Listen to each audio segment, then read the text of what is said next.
हरे कृष्णा। मैं तरुण श्याम दास आप सभी भगवत कथा अनुरागी भक्तों के चरणों में अपना साष्टांग प्रणाम करता हूं और आप सभी का आज के हमारे इस स्पेशल क्लास में बहुत बहुत स्वागत है। We welcome you all to this special class. मैं एक शिक्षाष्टकम का श्लोक कहना चाहूंगा। तृणादपि सुनिचेन तरोरपि सहिष्णुनाम अमानिना मानदेन कीर्तन्य सदा हरि। हम सभी ये जानते हैं कि चैतन्य महाप्रभु के 8 शिक्षाष्टकम के जो श्लोक हैं उसमें इस श्लोक में भगवान चैतन्य महाप्रभु कहते हैं कि जो व्यक्ति तृण से भी ज्यादा अपने आप को हम्बल समझे, जैसे कि एक ग्रास जो होता है, घास जिस पर हम चलते हैं, वो इतना नम्र होता है, इतना हम्बल होता है कि उस पर चलने के बाद वो फिर से खड़ा हो जाता है, कोई बुरा नहीं मानता है। और जब एक व्यक्ति जब किसी वृक्ष को काट रहा होता है कुल्हाड़ी से और उसी वृक्ष के नीचे छाया भी उसी की लेता है, तो वृक्ष इतना टॉलरेंट होता है कि खुद ही उस कुल्हाड़ी से कट रहा है लेकिन फिर भी उस व्यक्ति को छाया प्रदान करता है जो उस वृक्ष के नीचे बैठ उसको काट रहा होता है। और तीसरा कि हम ऐसा व्यक्ति जो दूसरों को मान दे और अपने मान की कोई अपेक्षा ना रखे, ऐसा व्यक्ति ही एक अच्छा उच्च कोटि का भक्त, शुद्ध भक्त, जो कीर्तन्या सदा हरि यानी भगवान का नाम लेने के लिए एलिजिबल होता है। तो आप सभी भक्तों का आज बहुत बहुत आज के हमारे स्पेशल कक्षा में स्वागत है, जहां पर कि मैं आपको एक बहुत ही उच्च कोटि के वैष्णव, जो हमारे आज एक रिनाउंड स्पीकर, एक हमारे बहुत ही एक उच्च कोटि के हमारे गेस्ट हैं आज, जिनका मैं आपको पहले ब्रीफ में पहले इंट्रोडक्शन देने के लिए जा रहा हूं, और जिनके अंदर ये क्वालिटीज जो मैंने भी आपको श्लोक बोला, तृणादपि सुनिचेन तरोरपि सहिष्णुनाम अमानिना मानदेन कीर्तन्य सदा हरि, ऐसी क्वालिटीज वाले उच्च कोटि के वैष्णव। और हम आज स्वागत करते हैं his grace doctor Keshav Anand दास प्रभु जी का। प्रभु जी, आपका आज के सत्र में बहुत बहुत स्वागत है।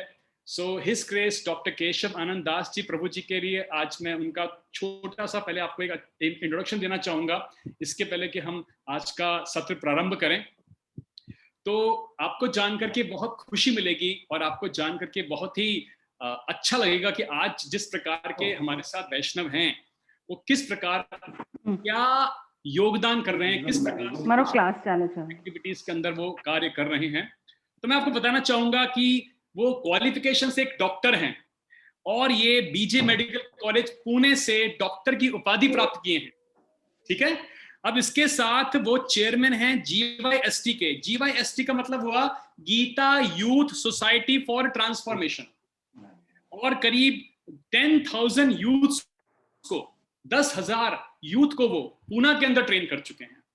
मतलब कि Gita youth society for transformation के अंदर वो वैदिक नॉलेज, भगवत गीता का ज्ञान यूथ को प्रोवाइड कर रहे हैं ताकि उनके अंदर वैल्यूज आए, मोरालिटीज आए, वैदिक नॉलेज आए और एक अच्छे लोग, एक वैष्णव को वो इस आज की कलयुग की जो हमारी शुद्ध पॉपुलेशन है, इसके अंदर अच्छे वैष्णव को तैयार करने का प्रयास कर रहे हैं Gita youth society for transformation के द्वारा।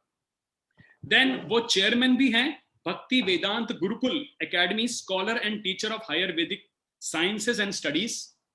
साथ में गाइड एंड काउंसलर हैं ऑल ओवर द वर्ल्ड, कई बिजनेस एडवाइजर्स भी हैं, मैरिज काउंसलर भी हैं। अब मैं आपको उनके कुछ बताना चाहूंगा कि कौन कौन से उनके अच्छे प्रोग्राम जो वो दे चुके हैं। आपको जान के प्रसन्नता होगी, कृपया करके गौर से सुनिएगा भक्तों। Indian institute of technology IIT Madras के अंदर उनके प्रोग्राम्स हो चुके हैं, IIT खड़गपुर के अंदर वो प्रोग्राम्स कर चुके हैं, Indian institute of management Raipur, BJ medical college, Tata technologies और नेशनल इंस्टीट्यूट ऑफ टेक्नोलॉजी। इन सभी जो ये मैंने आपको बताई, ये जितने भी यूनिवर्सिटीज हैं यहाँ पर इनके प्रोग्राम हो चुके हैं। कई प्रकार की वर्कशॉप प्रभु जी कंडक्ट कर चुके हैं on art of mind control, कैसे मन को कंट्रोल किया जाए, power of habits, art of smart work, time management, lifestyle management, leadership skill and many more. तो मैं आज अपने आप को बहुत भाग्यशाली समझता हूं कि इस प्रकार के उच्च कोटि के वैष्णव के को थोड़ा सा उनको ग्लोरीफाई करने का मुझे आज ये सौभाग्य प्राप्त हुआ। प्रभु जी, मैं आपके चरणों में साष्टांग दंडवत प्रणाम करना चाहता हूं मैं एक बहुत ही रॉटन, अभद्र, भ्रष्ट और गिरा हुआ सोल हूँ। बस मैं चाहूंगा कि आप मुझे कृपा प्रदान करें कि मैं कृष्ण भक्ति के अंदर अग्रसर हो सकूं। तो गुजरात में नम्रता का स्पेशल ट्रेनिंग होता है क्या?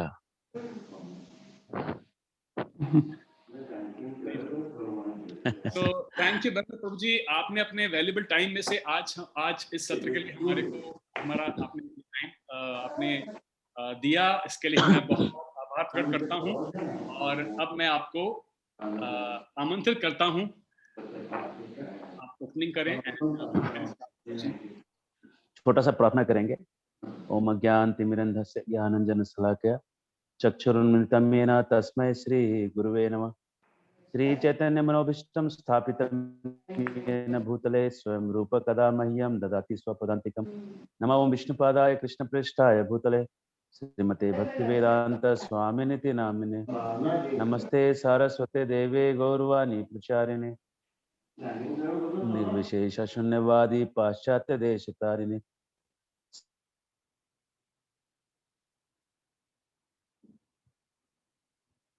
हरे कृष्णा कृष्ण कृष्ण हरे हरे, हरे राम राम राम हरे हरे। चूंकि हम रामायण, इसलिए रामायण के लिए एक बोलेंगे। रामायण की महिमा में वाल्मीकि गिरा संभूता श्री रामांबो निधि संगता श्रीमद् रामायणी गंगा पुनाति भुवनात्रयम्। राम रूपी जो गंगा है, राम की कथा रूपी जो गंगा है, वो वाल्मीकि के मुखारविंद से जो निकली हुई है, और वो तीनों लोकों को पावन जैसे गंगा करती है, वैसे ही तीनों लोकों को रामायण की गंगा पावन करती है। और एक हनुमान जी के लिए एक श्लोक बनता है, अंजना नंदनम वीरम जानकी शोकनाशनम कपि समक्ष हंतारम वंदे लंका भयंकरम। मैं अंजना नंदन हनुमान जी को प्रणाम करता हूँ, जो लंका के लिए बड़े भयंकर रूप को लेकर निकले हुए हैं, जानकी के शोक को नाश करने वाले हैं, बहुत बुद्धिमान व्यक्ति।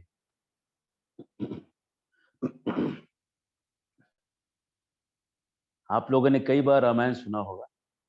आज के जो रामायण का जो हमारा फोकस है, वो केवल रामायण में जहां धर्म और अधर्म का संकट खड़ा हुआ है, उन स्थितियों पे विचार करना। कहां कहां रामायण में धर्म और अधर्म की झगड़े और धर्म को पालन करने में बड़ा मुश्किल होता है। कोई भी धर्म को आप पालन करिए, इतना आसान नहीं है। शादी करते समय पति पत्नी को लगता है हाँ हम तो कर ही लेंगे, इसमें क्या है, 7 फेरे लेने हैं, जन्म जन्म के मरने जीने की कस्में खा लेते हैं। लेकिन जब 1 साल 1.5 साल पार हो जाता है, तो समझ में आता है कि वो धर्म निभाना कितना मुश्किल है। वो फेरे लेने और शुरुआत में जो एक जोश होता है ना, जोश में फेरे तो ले लेते हैं, लेकिन जब उसको निभाना होता है तो जो सतोगुण चाहिए निभाने के लिए, विष्णु का रोल जब करना होता है तो वो कठिन हो जाता है। क्योंकि ब्रह्मा जी का रोल है क्रिएट करना, किसी को सृजन कर लेना, वो आसान होता है बहुत। शादी करना जो है ब्रह्मा जी का रोल है, खट से कर लिया। और उसको तोड़ना शिव जी का रोल सबसे आसान है ना, तलाक तलाक तलाक। लेकिन उसको निभाना जो है, विष्णु का रोल करना जो है, वो बड़ा कठिन काम है। तो वैसे ही जहां पे धर्म और अधर्म के बीच में द्वंद्व होता है, वहां पे रामायण आपको बहुत मदद करेगा। धर्म क्या है क्या नहीं है वो तो आप गीता से बहुत सीखे होंगे, लेकिन उसको लाइफ में जो स्ट्रगल होता है, लाइफ में जब आप देखेंगे कि स्ट्रगल हो रहा है और उस समय कैसे उसको निकाला गया, ये स्ट्रगल को देखने के लिए रामायण आपको हेल्प करेगा। और वो हम राम के लाइफ से हम देखना चालू करेंगे। तो शुरुआत में रामायण जब नहीं था धरती पे, थोड़ा सा आपको इंट्रोडक्शन ऐसा बता देते हैं कि रामायण जो है त्रेता युग जिसमें हुआ, रूप गोस्वामी कहते हैं, लघु भागवतामृत करके ग्रंथ है, उसमें रूप गोस्वामी कहते हैं कि रामायण अभी इस बार नहीं हुआ है, राम भगवान इस त्रेता युग में नहीं आए थे। हरे कृष्ण। फिर कब आए थे भाई? पिछली बार आए थे क्या? पिछले वाले त्रेता युग में? नहीं, कभी भी नहीं आए। अभी देखो श्वेत वराह कल्प चल रहा है ब्रह्मा जी का, और आज जो है सातवां मनु का समय चल रहा है। वैवस्वत मनु का टाइम चल रहा है। वैवस्वत मनु के पास 71 दिव्युग हैं उसके पावर में, उसमें से 28वां चालू है गिनती के हिसाब से। 28वां दिव्युग चल रहा है, 28वां दिव्युग का एक कलयुग चालू। तो अरे 28वें का ये कलयुग चालू है। इसके पहले हुआ 27वां दिव्युग, जिसमें कि सतयुग, त्रेता युग, द्वापर युग, कलयुग, ऐसे 4 जुड़ के आए। और ये चारों जब जुड़ के आए तो चारों को मिला के 43,20,000 साल का समय। उसके पहले था 26वां, वहां भी 43,20,000 साल पार हुआ। उसके पहले था 25वां, वहां भी 43,20,000 साल पार हुआ। उसके पहले था 24वां, 24वां जो दिव्य युग था, उसके त्रेता युग में भगवान राम आए। हरे कृष्ण। तो भक्तों के लिए, भक्तों के जानकारी के लिए, अब अगर आप रामनवमी इस बार मना रहे हैं तो आप याद रखिएगा कि भगवान राम आज से 1,80,00,000 साल पहले आए।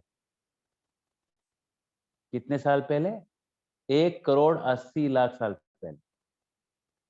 तो कोई भी अगर भ्रामक प्रचार करे कि राम जो है 9 लाख साल पहले आए थे, त्रेता युग को 9 लाख साल पहले भी था, तो कहिएगा नहीं, इस त्रेता युग में भगवान राम नहीं आए। भगवान राम आए थे 24वें त्रेता युग में, अभी 28वां त्रेता युग हो गया। और 24वें त्रेता युग का समय जो है 1 करोड़, लगभग 1,80,00,000 साल पहले। हरे कृष्ण। कोई चैट में कुछ अगर सवाल होगा तो मैं अंत में लेता हूँ, 5 मिनट समय दूं, ठीक है? और अगर कुछ बीच में पूछना है तो तरुण श्याम प्रभु सबके बिहाफ पे पूछ सकता है, क्योंकि मैं चैट पे ध्यान नहीं दे पाऊंगा, क्योंकि मैं जो बोल रहा हूँ मैं एक फ्लो में जा रहा हूँ। तो सर तरुण। मेरा एक सवाल है और ये मुझे बहुत मेंटली परेशान कर रहा है, मुझे माफ करिएगा, आपको बीच में रोक रहा हूँ। हाँ बोलिए। सर, अगर कोई इंसान जिन्होंने कृष्ण जी के लड्डू रूप को अपने पास संभाल रखा है, मतलब अभी उन्हें स्थापित किया है और उनकी बहुत मन से पूजा करता है, पर वो अपनी जिंदगी के मतलब मेटेरियलिस्टिक नेचर में छोटी छोटी बातों पे उनकी झूठी कस्में खाए, जो हमें पता है सच नहीं है। मैं बहुत हम्म, बहुत बच्चों वाला सवाल है मेरा, पर ये मेंटली हम्म, बहुत परेशान कर रहा है कि कोई इंसान एक स्पिरिचुअल लाइफ में इतना मतलब ईगोइस्ट, स्पिरिचुअल ईगो जो होती है वो बहुत बड़ी है उनकी, पर वो normal day to day life में झूठ बोल रहे हैं। हम्म। सर मैं कैसे, मेरे को परेशान कर रही है ये चीज। ठीक है, सवाल अच्छा है। क्या हम आपको सवाल को अंत में ले सकते हैं, पूरे सर प्रवचन के बाद? मैं इंतजार करूंगा। हाँ ठीक है, प्रभु जी, बहुत बहुत धन्यवाद। हाँ बोलिए तरुण साहब। मेरी आपसे रिक्वेस्ट है विवेक प्रभु जी कि प्रश्न अपना पूछना आप रखिए, उसको एंड में हम ले लेंगे, एक बार फ्लो भी चल रहा है इसलिए। जी सर। Thank you.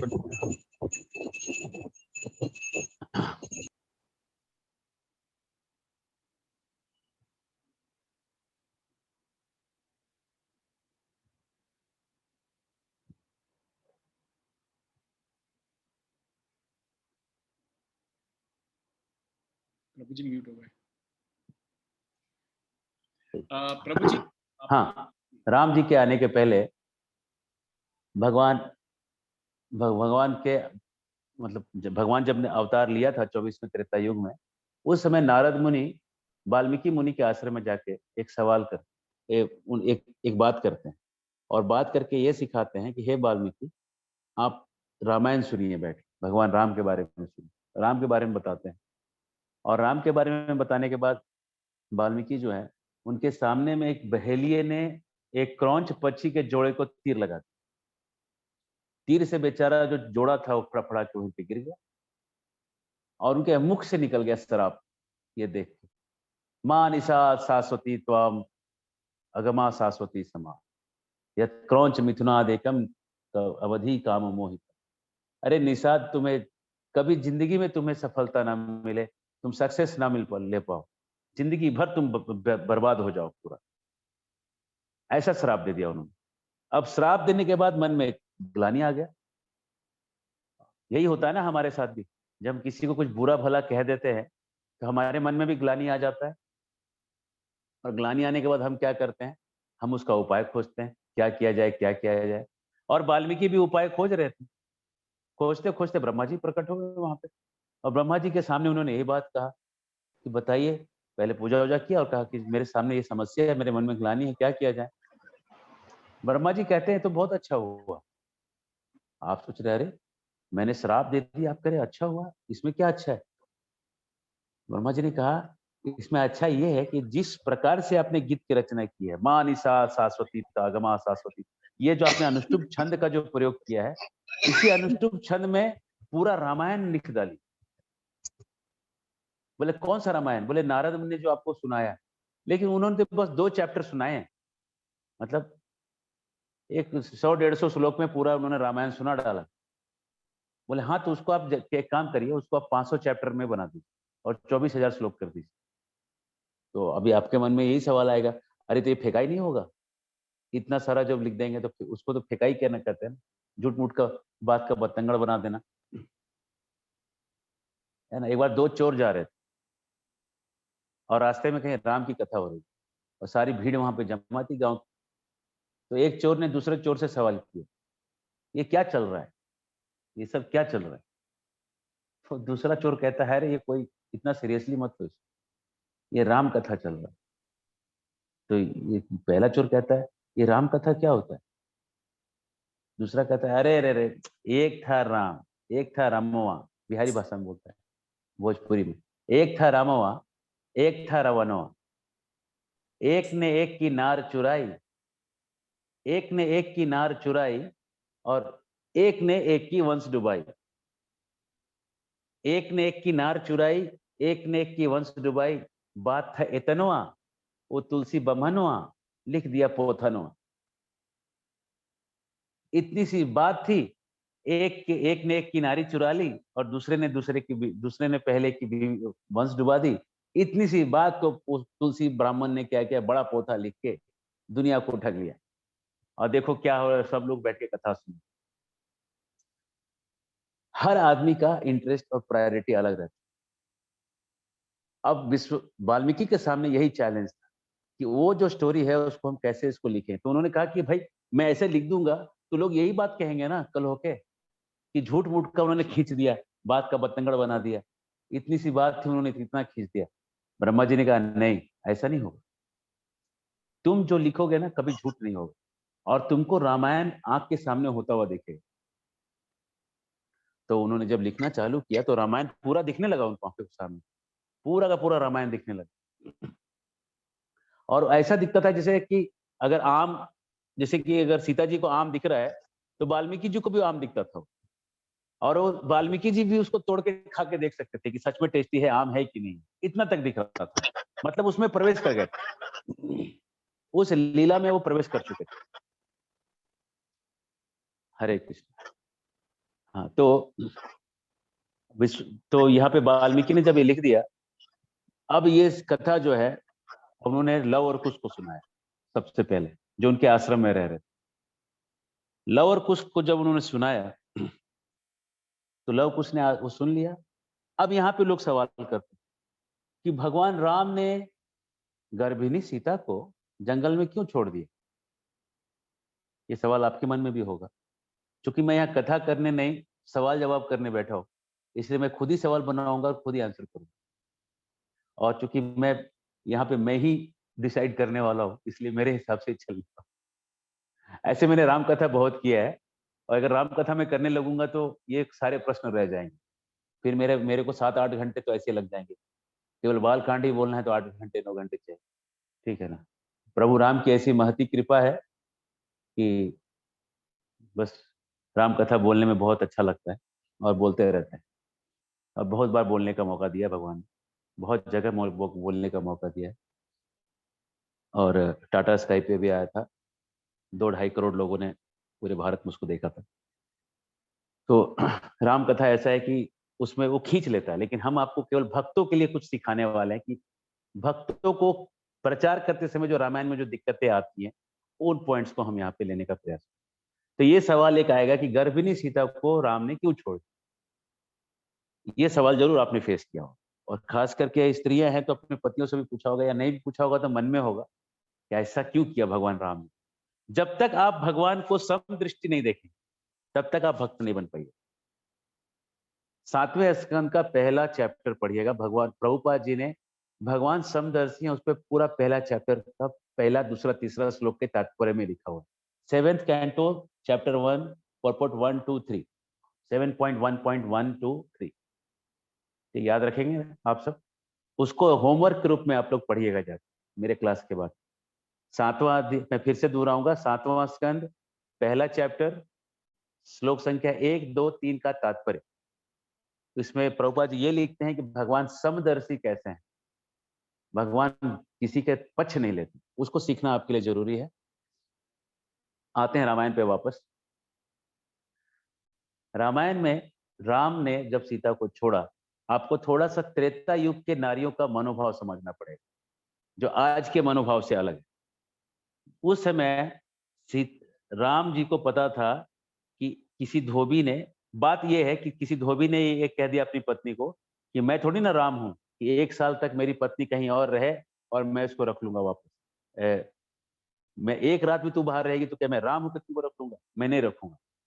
इसी बात पे झगड़ा विवाद चालू हुआ और राम ने इस बात पे फैसला लिया था कि सीता यहाँ नहीं रहेगी, सीता जाके जंगल में वाल्मीकि मुनि के आश्रम में रहेगी, उनके गुरु माता जहाँ रहती है उनके माताओं के आश्रम में रहेंगे। ये डिसाइड हुआ। अब ये देखिए यहाँ पे गणित, फिर से जरा इसको रिप्ले करते हैं इस स्टोरी को। अगर राम का बुराई हो रहा है तो जो सती सावित्री जो पत्नी है उसके लिए मरने से भी बेकार है। पति का बुराई पत्नी सुन नहीं सकती, ठीक है। अगर आपको ये अभी नहीं समझ में आ रहा है तो उसको आप ऐसे समझिए कि एकदम नया नया शादी हुआ है और आप किसी पत्नी के सामने उसके पति का बुराई करिए, वो छोड़ेगी नहीं आप। क्योंकि हो सकता है 10 साल 5 साल रहने के बाद चलो चलता है, ये ऐसे ही हैं, थोड़ा ऐसा मन में आ जाता है। लेकिन अभी नई नई शादी हुई है तो पत्नी नहीं सुन पाएगी पति के बुराई। अब ये त्रेता युग में एकदम आदर्श पति पत्नी के रूप में सीता और राम है। अगर सीता जी को पता चल गया कि मेरे वजह से मेरे पति का बुराई हो रहा है, उनकी बेइज्जती हो रही है, तो सीता जी के पास एक ही चारा है। कोई माता जी बोल पाएंगी क्या करेंगी सीता जी? सीता जी, मैं ही बोल देता हूँ, सीता जी सुसाइड कर लेती। पति का बुराई सुनने से अच्छा था उनके लिए मर जाना। और राम इतने प्यार करते हैं सीता से कि वो जानते हैं कि सीता क्या करेगी। जो अच्छा प्यार करने वाला जो पति होता है वो पत्नी के मनोभाव को समझता है। अब मैं आप पति पत्नियों के लिए कोई परीक्षा का घड़ी नहीं स्थापित कर रहा हूँ। आप लोग प्रेम से रहिए जैसे रह रहे हैं, झगड़ा कम करिए। लेकिन राम भगवान भगवान जान रहे हैं कि मेरी बुराई को ये सुन पाएगी, कभी नहीं सुन पाएगी। ये कहीं पे जहर खा लेगी, आग लगा लेगी, चिता पे चढ़ जाएगी, इसको बचाना पड़ेगा। यहाँ रहेगी तो आज ये सुना है, कल कोई और कुछ और सुना देगा, हमेशा कुछ ना कुछ सुनते रहेगी। ये भाव है राम का। इसलिए इसको यहाँ से निकालो और गुरु के आश्रम में भेज दो, बच्चे हो जाएंगे वहां पे, है ना। अगर मामला ठंडा पड़ गया तो आगे देखेंगे, उनको बुला लेंगे। मनोभाव ये है। तो अब ये कहीं लिखा हुआ नहीं, ये कहीं लिखा हुआ नहीं, लेकिन एक कहा कैसे कैसे मैंने निकाला वो आपको बताता हूँ। बस 1 सेकंड और रुकिए, बस सांस को थामे रहिए। जब सीता को लक्ष्मण छोड़ के आते हैं, सीता को जब उतारते हैं और कहते हैं कि यहाँ पे आपको रहना है, जंगल में ही आपको रहना है, सीता जी पलट के कहती है लक्ष्मण। वो ध्यान से पढ़िएगा, वाल्मीकि रामायण में मैंने बहुत गहराई से पढ़ा उसका। सीता जी कहती है जाके प्रभु से कहना मैं यहाँ एकदम प्रसन्न हूं और मैं उनकी बुराई कभी भी सुन नहीं सकती। बस इतना ही लिखा हो। अब इससे आपको समझना पड़ेगा कि कहना क्या चाह रही, कहना चाह रही है सीता जी कि मैं कभी अपने पति का जो है सम्मान नहीं होते हुए स्थिति को नहीं देख पाऊंगा, वो मेरे लिए मरने जैसा है। इसलिए जाके कहना कि ऐसा मेरे बारे में चिंता ना करें, मैं एकदम खुश हूं, कहिएगा जाके मैं एकदम खुश हूं यहाँ पे, ये जाके कहना लक्ष्मण। लक्ष्मण रो रहे थे जाते समय वापस, सीता नहीं रो रहे थे। लक्ष्मण रो रहे थे कि मैं अपनी माता समान पूज्य को मैं जंगल में छोड़ के जा रहा हूं। रो कौन रहा था? लक्ष्मण। सीता नहीं रो रही। सीता सीता दिल से जरूर थी, वियोग था पति का तो दुखी तो जरूर थी, लेकिन पति के सम्मान के सामने उनको अपने फीलिंग्स की भी वो नहीं, कदर नहीं। बोले ना, मैं अपने लिए थोड़ी जी रही हूँ, मैं तो सेवा करने के लिए जी रही हूँ। मेरे प्रभु का कोई गलती कर निकाल दे, मैं सहन कैसे कर लूँ? अरे आप तो अभी एक नवसुखीय भक्त, आपके सामने अगर कोई बोल देगा कि ठाकुर जी के बारे में थोड़ा सा ऊपर नीचे बोलेगा तो आप उधर ही चालू हो जाओ। तो अगर आप इस स्थिति में इतना आप भगवान से प्रेम करते हो, तो जो सीता जी हैं, जहाँ से आपको ही प्रेम मिला है, जहाँ से 1% आपके अंदर आ गया है, उसका जो ओरिजिनल सोर्स है, उसको कितना भगवान से प्यार हो, वो कैसे सुन पाएगी भगवान के बारे में कुछ भी कैसे सुन पाएगी? और इसको राम से ज्यादा कौन जाने कि इसके दिल में कितना प्यार है? राधा के मन में जो प्यार है, कृष्ण से ज्यादा कौन जान सकता? सीता के मन में जो प्यार है राम के बारे में, और राम से ज्यादा कौन जाने? तो वही राम जानते हैं कि ये मेरे मेरे बुराई को सुन नहीं सकती, इसको लेके जंगल में छोड़ के आओ, इसका जिंदा रहना जरूरी है। लेकिन आजकल के जो तथाकथित साधु लोग हैं, एक साउथ इंडिया के एक सदगुरु हैं, उन्होंने IIM अहमदाबाद, चूंकि आप लोग अहमदाबाद में हैं, अहमदाबाद का लेक्चर दे रहा हूँ तो अहमदाबाद के बारे में अपने आप ही निकलेगा। उन्होंने IIM अहमदाबाद में एक लेक्चर दिया, और वहां किसी ने यही सवाल किया कि राम ने गर्भिणी सीता को क्यों छोड़ दिया? तो चूंकि मेरा मानना है कि उन्होंने वाल्मीकि रामायण के ये सेक्शन को जरूर नहीं पढ़ा है, और मेरा तो मानना है कि शायद उन्होंने वाल्मीकि रामायण ही नहीं पढ़ा है। तो उन्होंने वहां पे घुमा घुमा के कुछ बोला, क्योंकि आंसर उनको आ नहीं रहा था करना, और वहां पे उनके फॉलोअर्स थे जो ताली बजा रहे थे बैठ। तो जो क्वेश्चन पूछने वाला था वो मास्क हो गया और ढक गया, और इनका जो है प्रेजेंस, जो है इनका जो पर्सनालिटी है, छा गया, और वो वहां से निकल गए, बाइज्जत बरी हो गए।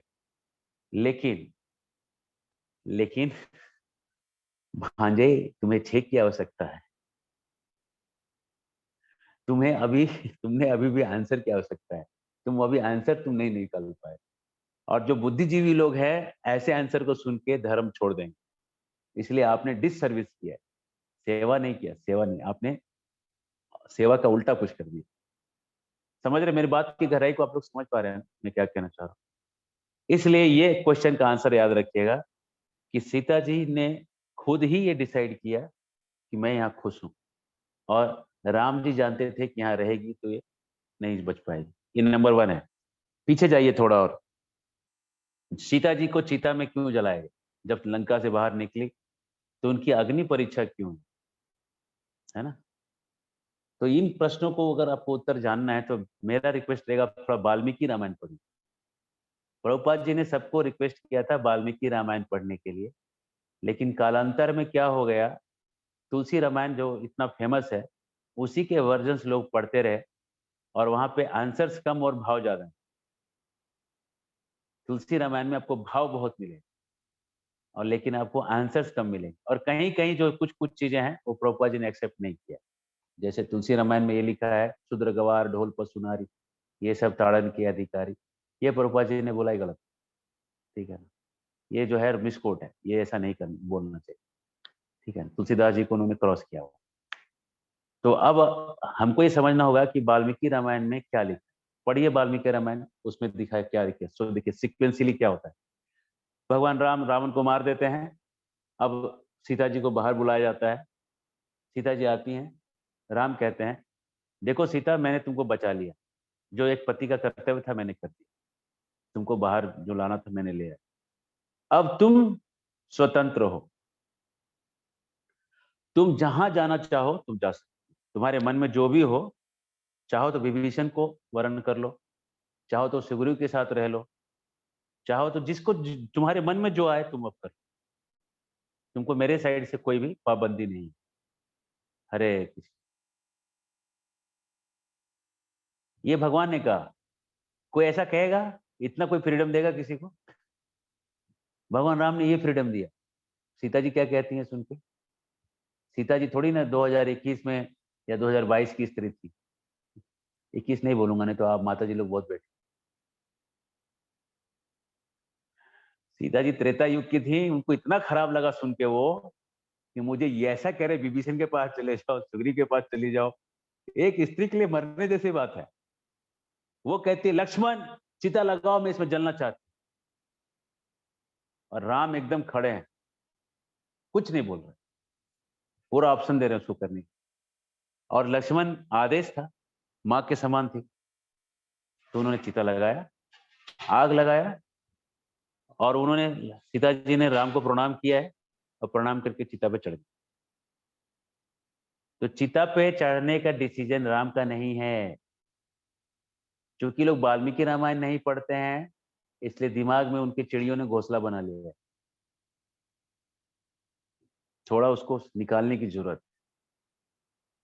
ये सीता जी का डिसीजन है चिता लगाने, और वो खुद चढ़ी है उस चिता में। अब आप सवाल करेंगे तो राम ने रोका क्यों नहीं? इतना प्यार करते थे। हाँ, तो इसके लिए आप मार्कंडेय पुराण पढ़िए, इसके लिए आप अन्य पुराणों को पढ़िए, पद्म पुराण पढ़िए, वराह पुराण पढ़िए, कूर्म पुराण पढ़िए। उधर आपको पता चलेगा कि वो सीता ओरिजिनल थी ही नहीं, वो माया सीता थी जो लंका गई थी। वो वेदवती थी जो अगले जन्म में माया सीता बन के आई। और वेदवती गई कैसे? जो ओरिजिनल सीता थी राम के साथ, राम ने उसको कहा कि देखो कल रावण आने वाला, पहले की बात, कल रावण आने वाला है, इसलिए तुम यहां से उमा के पास चली जाओ। तो उमा के पास जाने का रास्ता कैसे है? तो उन्होंने अग्नि जलाया, अग्नि के अंदर सीता प्रवेश करी, और प्रवेश करके उमा के पास चली गई रहने के लिए, दुर्गा जी के पास। और वहां से निकली Sita part 2, Dan Dan Dan, Vedvati. और वो बैठ गई सीता का ड्रेस मेकअप करके, और ये रावण आया तो मूर्ख को पता ही नहीं कि सीता है ही नहीं, जिसके लिए उसका गर्दन कटने वाला है वो ओरिजिनल सीता ही नहीं। सीता तो मिलने से रही, गर्दन तो ओरिजिनल गया, है ना। तो ये चीज आपको पता होना चाहिए कि राम ने क्यों नहीं रोका, क्योंकि राम को पता था जब तक कि आग में जाएगी नहीं तब तक वो आएगी ना, और कुछ ड्रामा तो करना ही पड़ेगा ना उसके लिए, है ना। लेकिन जलने का डिसीजन सीता का है, ये डिसीजन राम का नहीं है। राम बोल सकते थे चिता लगाओ और सीता अंदर जाएगी, लेकिन राम को पता है, नहीं तो बाद में लोग हल्ला करेंगे ना, स्पेशली माता जी लोग, कि ऐसा कैसे बोल दिया राम ने अपनी पत्नी। इसलिए राम वहां चुप थे, वो सीता का डिसीजन था कि यहाँ पे चिता लगाना। ठीक है, अब हम थोड़ा पीछे आते हैं, पूरा फुल रिवर्स आते हैं। लव और कुश यहाँ पे राम की कथा सुनाने के लिए निकलते हैं अयोध्या के गलियों में। उन्होंने अपने गुरुजी से सुन लिया कथा, उनको सब मालूम है कथा, लेकिन खाली एक ही चीज नहीं मालूम है कि उनकी जो माँ है वो सीता है। बस इतना ही उनको नहीं मालूम। वो स्टोरी का एक ही पार्ट उनको मालूम है कि ये जो मेरी माँ जो है वो वही सीता है जो राम की पत्नी। बस उनको एक ही डिटेल इसमें मालूम है स्टोरी, बाकी उनको सारा स्टोरी एज इट इज। और वो अयोध्या की गलियों में गाते हुए घूम रहे हैं, मंगल भवन मंगल हारी, द्रवहु सो दशरथ अजिर बिहारी। पीड़ पड़ी जब भकत पुकारे, दूर करो प्रभु दुख हमारे। दशरथ के घर जन मेरा, राम सिया राम जय जय राम। हुई उर्मिला लखन की नारी, श्रुत कीर्ति रिपुसुदन प्यारी। हुई मांडवी भरत के वहाँ, राम सिया राम जय जय राम। जब ऐसा गाते गाते घूम रहे हैं तो भगवान राम ने दोनों को अंदर बुलाया, भरत को भेजा कि जरा जाके बुलाओ इन दोनों बच्चों को, बड़ा अच्छा गा रहे। ऐसा लग रहा है कि बिंबा बिंबो इवत पुरो, राम के शरीर से दो राम पैदा हुए ऐसे दिख रहे हैं। लेकिन योग माया शक्ति देखिए, किसी को ये नहीं लग रहा है कि राम के बच्चे हो सकते, इसको योग माया कहते हैं। पूरे अयोध्या में किसी को डाउट तक नहीं आ रहा, लग रहा है कि एकदम राम ही, डिट्टो राम दिख रहे, सब लोग यही बोल रहे हैं। लेकिन कोई ये नहीं सोच रहा है कि इसका मतलब राम से इनका कनेक्शन हो सकता है। हरे कृष्ण। और ये सुन भी रहे दोनों बच्चे कि हमको राम के बच्चे कह रहे हैं, राम के जैसे ही दिख रहे हैं हम लोग कह रहे हैं, लेकिन इनको भी डाउट नहीं आ रहा है कि हम राम के बच्चे हो सकते। और ये लोग वहां बैठ गए कथा करने के लिए। कौशल्या जी बैठ गई, सुमित्रा जी बैठ गई, कैकेयी जी बैठ गई, भरत महाराज बैठ गए, लक्ष्मण जी बैठ गए, सुमंत्र जी बैठ गए, गुरु वशिष्ठ बैठ गए, सारे लोग बैठ गए और पीछे से राम भी शांति से बैठ गया और कथा चालू। और जैसे उन्होंने सीता जी के बारे में कहना चालू किया, सब माताएं रोने लगी, कौशल्या खूब रोने लगी सीता को याद कर। और यहाँ पे धर्म संकट प्रकट हो गया राम के सामने। हो गया ना प्रकट धर्म संकट। अब क्या कथा कर रहे हैं, सुनिए, पूरा कथा सुनाते हैं। उसमें सुनाते हैं जब राम छोटे थे तो विश्वामित्र आए थे इनके घर, और विश्वामित्र जब आए थे घर पे तो आके राम और लक्ष्मण को मांग के ले जाने के लिए आए। और कैसे मांगते हैं, भोजपुरी में एक भजन है, थोड़ा आप लोग सुन लीजिएगा तो अच्छा रहेगा, क्योंकि विश्वामित्र आए थे भोजपुर से, बक्सर से आए थे। बक्सर के भाषा में भजन। भजन का मतलब है कि आपने जो वचन दिया है, वचन दे के आप पीछे मत हटो, नहीं तो बड़ा आपका कीर्ति आपका जो है खत्म हो जाएगा, आपके कीर्ति का नुकसान हो जाएगा। दई के वचनवा काहे करेला बहनवा हो, रघुवंशी राजा। हे रघुवंशी राजा, दे के वचन बहाना मत बनाओ। राम होयन नारायण अवतार हो, रघुवंशी राजा। अरे डरिए नहीं, राम कौन है?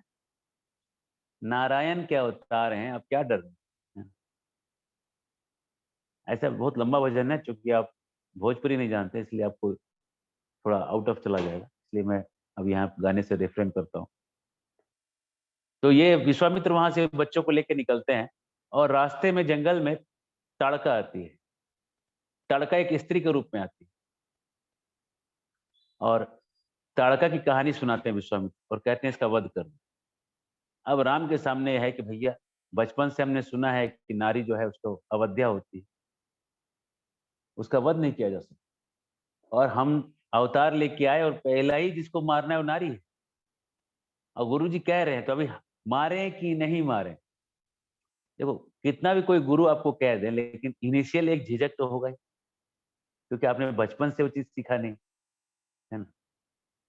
अगर परशुराम जैसा आदमी चाहिए कि कहे कि माँ का वध कर दो और उसने कर दिया, कुछ उसको हेजिटेशन नाम का चीज ही नहीं।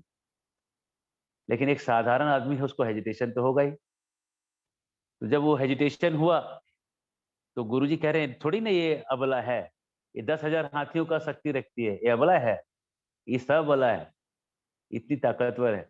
और अगर ऐसी स्त्री अगर पूरे वर्णाश्रम धर्म का नाश कर रही है, सबको ब्राह्मणों को खा जा रही है, उसको मारने में कोई पाप नहीं।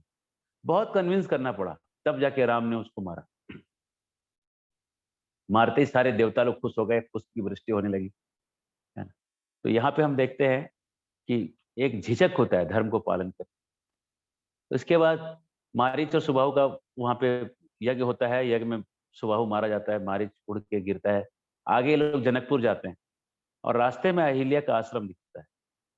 अब अगर आपने तुलसीदास का रामायण पढ़ा होगा तो आपको जो मालूम है वो मालूम है, लेकिन अगर आप वाल्मीकि रामायण पढ़े होंगे, जो काफी रेयर है पढ़ना, तो आपको ये स्टोरी थोड़ी अलग सुनाई पड़ेगी। ऐसा स्टोरी ये है कि वो जो कहते हैं कि पत्थर थी वहां पे, पत्थर नहीं, आप वाल्मीकि रामायण पढ़िए। अहिल्या एक तेज के रूप में खड़ी, तेज था वो, ऐसी तेज के रूप में खड़ी थी कि किसी को कुछ दिखता नहीं था, इतना लाइट निकलता था उसके से। उसकी तपस्या का प्रभाव तभी भी दिख रहा था। और वो तेज के रूप में जो अहिल्या खड़ी थी, उस अहिल्या को देख के विश्वामित्र मुनि कहते हैं कि राम थोड़े इसके सामने जाके खड़े हो। राम पूछते हैं कि है किसका आश्रम, तो पूरा बताते हैं कि आश्रम जो है गौतम ऋषि का है, और इस श्राप के कारण अहिल्या जो है अब किसी को दिखती नहीं। मतलब वो पत्थर के रूप में वहां नहीं दिख रही, जो इसे लिखते हैं कि पत्थर था वहां पे और राम ने पत्थर को पैर लगा दिया। ये वाल्मीकि रामायण में नहीं है, क्योंकि लोग वाल्मीकि रामायण पढ़ते नहीं है, इसलिए दूसरे स्टोरीज पे ज्यादा भरोसा करते हैं। प्रभुपाद जी ने वाल्मीकि रामायण पढ़ने को कहा है। वो अहिल्या जो थी एक एक मायावी दिव्य लाइट के जैसे दिखाई पड़, बस एक लाइट था, बहुत चमकता था, चकाचौंध। जब राम वहां सामने खड़े हो गए तो राम के दर्शन को पाके अहिल्या का जो श्राप है मुक्त हो गया और अहिल्या सबको दिखने लगी। वही अहिल्या सबको दिखने लगी। और राम ने अहिल्या को देख के अहिल्या के चरण छुए। यह है वाल्मीकि रामायण। और आपने क्या सुना अभी तक कि अहिल्या जो पत्थर थी उठ गई, अहिल्या ने राम के चरण छुए। यही पढ़ा ना आपने। अब मैं आपको बता रहा हूँ वाल्मीकि रामायण। ठीक है, अब कौन सा मानना है आप डिसाइड। मैं तो वाल्मीकि को पहले मानूंगा, है ना। उन्होंने अहिल्या के पैर छुए क्योंकि माँ समान थी, बड़ी थी, है ना। दोनों ने पैर छुए। फिर अहिल्या ने दोनों को घर के अंदर लिया, बैठाया, फल खिलाया, आतिथ्य किया, दोनों बच्चों का चरण धोया। वो तो कोई भी आपके घर में आता है तो आप वो करते हो ना, आतिथ्य के रूप में करते हो ना। वो तो अतिथि देवो भव होता है। तो अतिथि के रूप में तो राम और लक्ष्मण, क्या कोई भी आपके घर में आता है उसके आप चरण धो सकते हो अतिथि के रूप में। लेकिन पहले तो दोनों ने, एक पहला जो एटिकेट था कि दोनों ने पैर छुए मां समान से। ये बात समझिए। इसके बाद गौतम ऋषि आ गए, अहिल्या और गौतम का मिलन हो गया और दोनों ने बहुत सेवा किया प्रभु का, है ना। और सेवा करने के बाद वहाँ यही चीज अगर आप तुलसी रामायण में पढ़ोगे तो वहां पे लिखा है तुलसीदास के जो अहिल्या है वो गोलोक जाके, वैकुंठ जाके गौतम ऋषि को मिलती। लेकिन वाल्मीकि की जो अहिल्या है इधर ही गौतम को मिल जाती। ठीक है, दोनों के वर्जन में फर्क है। इसलिए अगर एक वर्जन को पकड़ना है तो वाल्मीकि के वर्जन को पकड़िए आप। ठीक है ना, जो संस्कृत में ओरिजिनल रामायण जो लिखा है वहां से पकड़िए। ठीक है, हम ज्यादा इसमें हम तर्क नहीं करना चाहेंगे कौन सा रामायण कैसा है। लेकिन अगर मेरे से आप सजेशन मांगेंगे तो वाल्मीकि को पढ़िए। ठीक है, अनएडिटेड वाल्मीकि। अब उसके बाद ये लोग जनकपुर पहुंचते हैं और जनकपुर में वहां पे जो धनुष है वो धनुष एक जगह नहीं रखा हुआ है। धनुष एक लोहे के संदूक में रखा हुआ है जिसको 5000 लोग मिलकर ठेलते हैं। अब ये भी स्टोरी का वर्जन अलग है।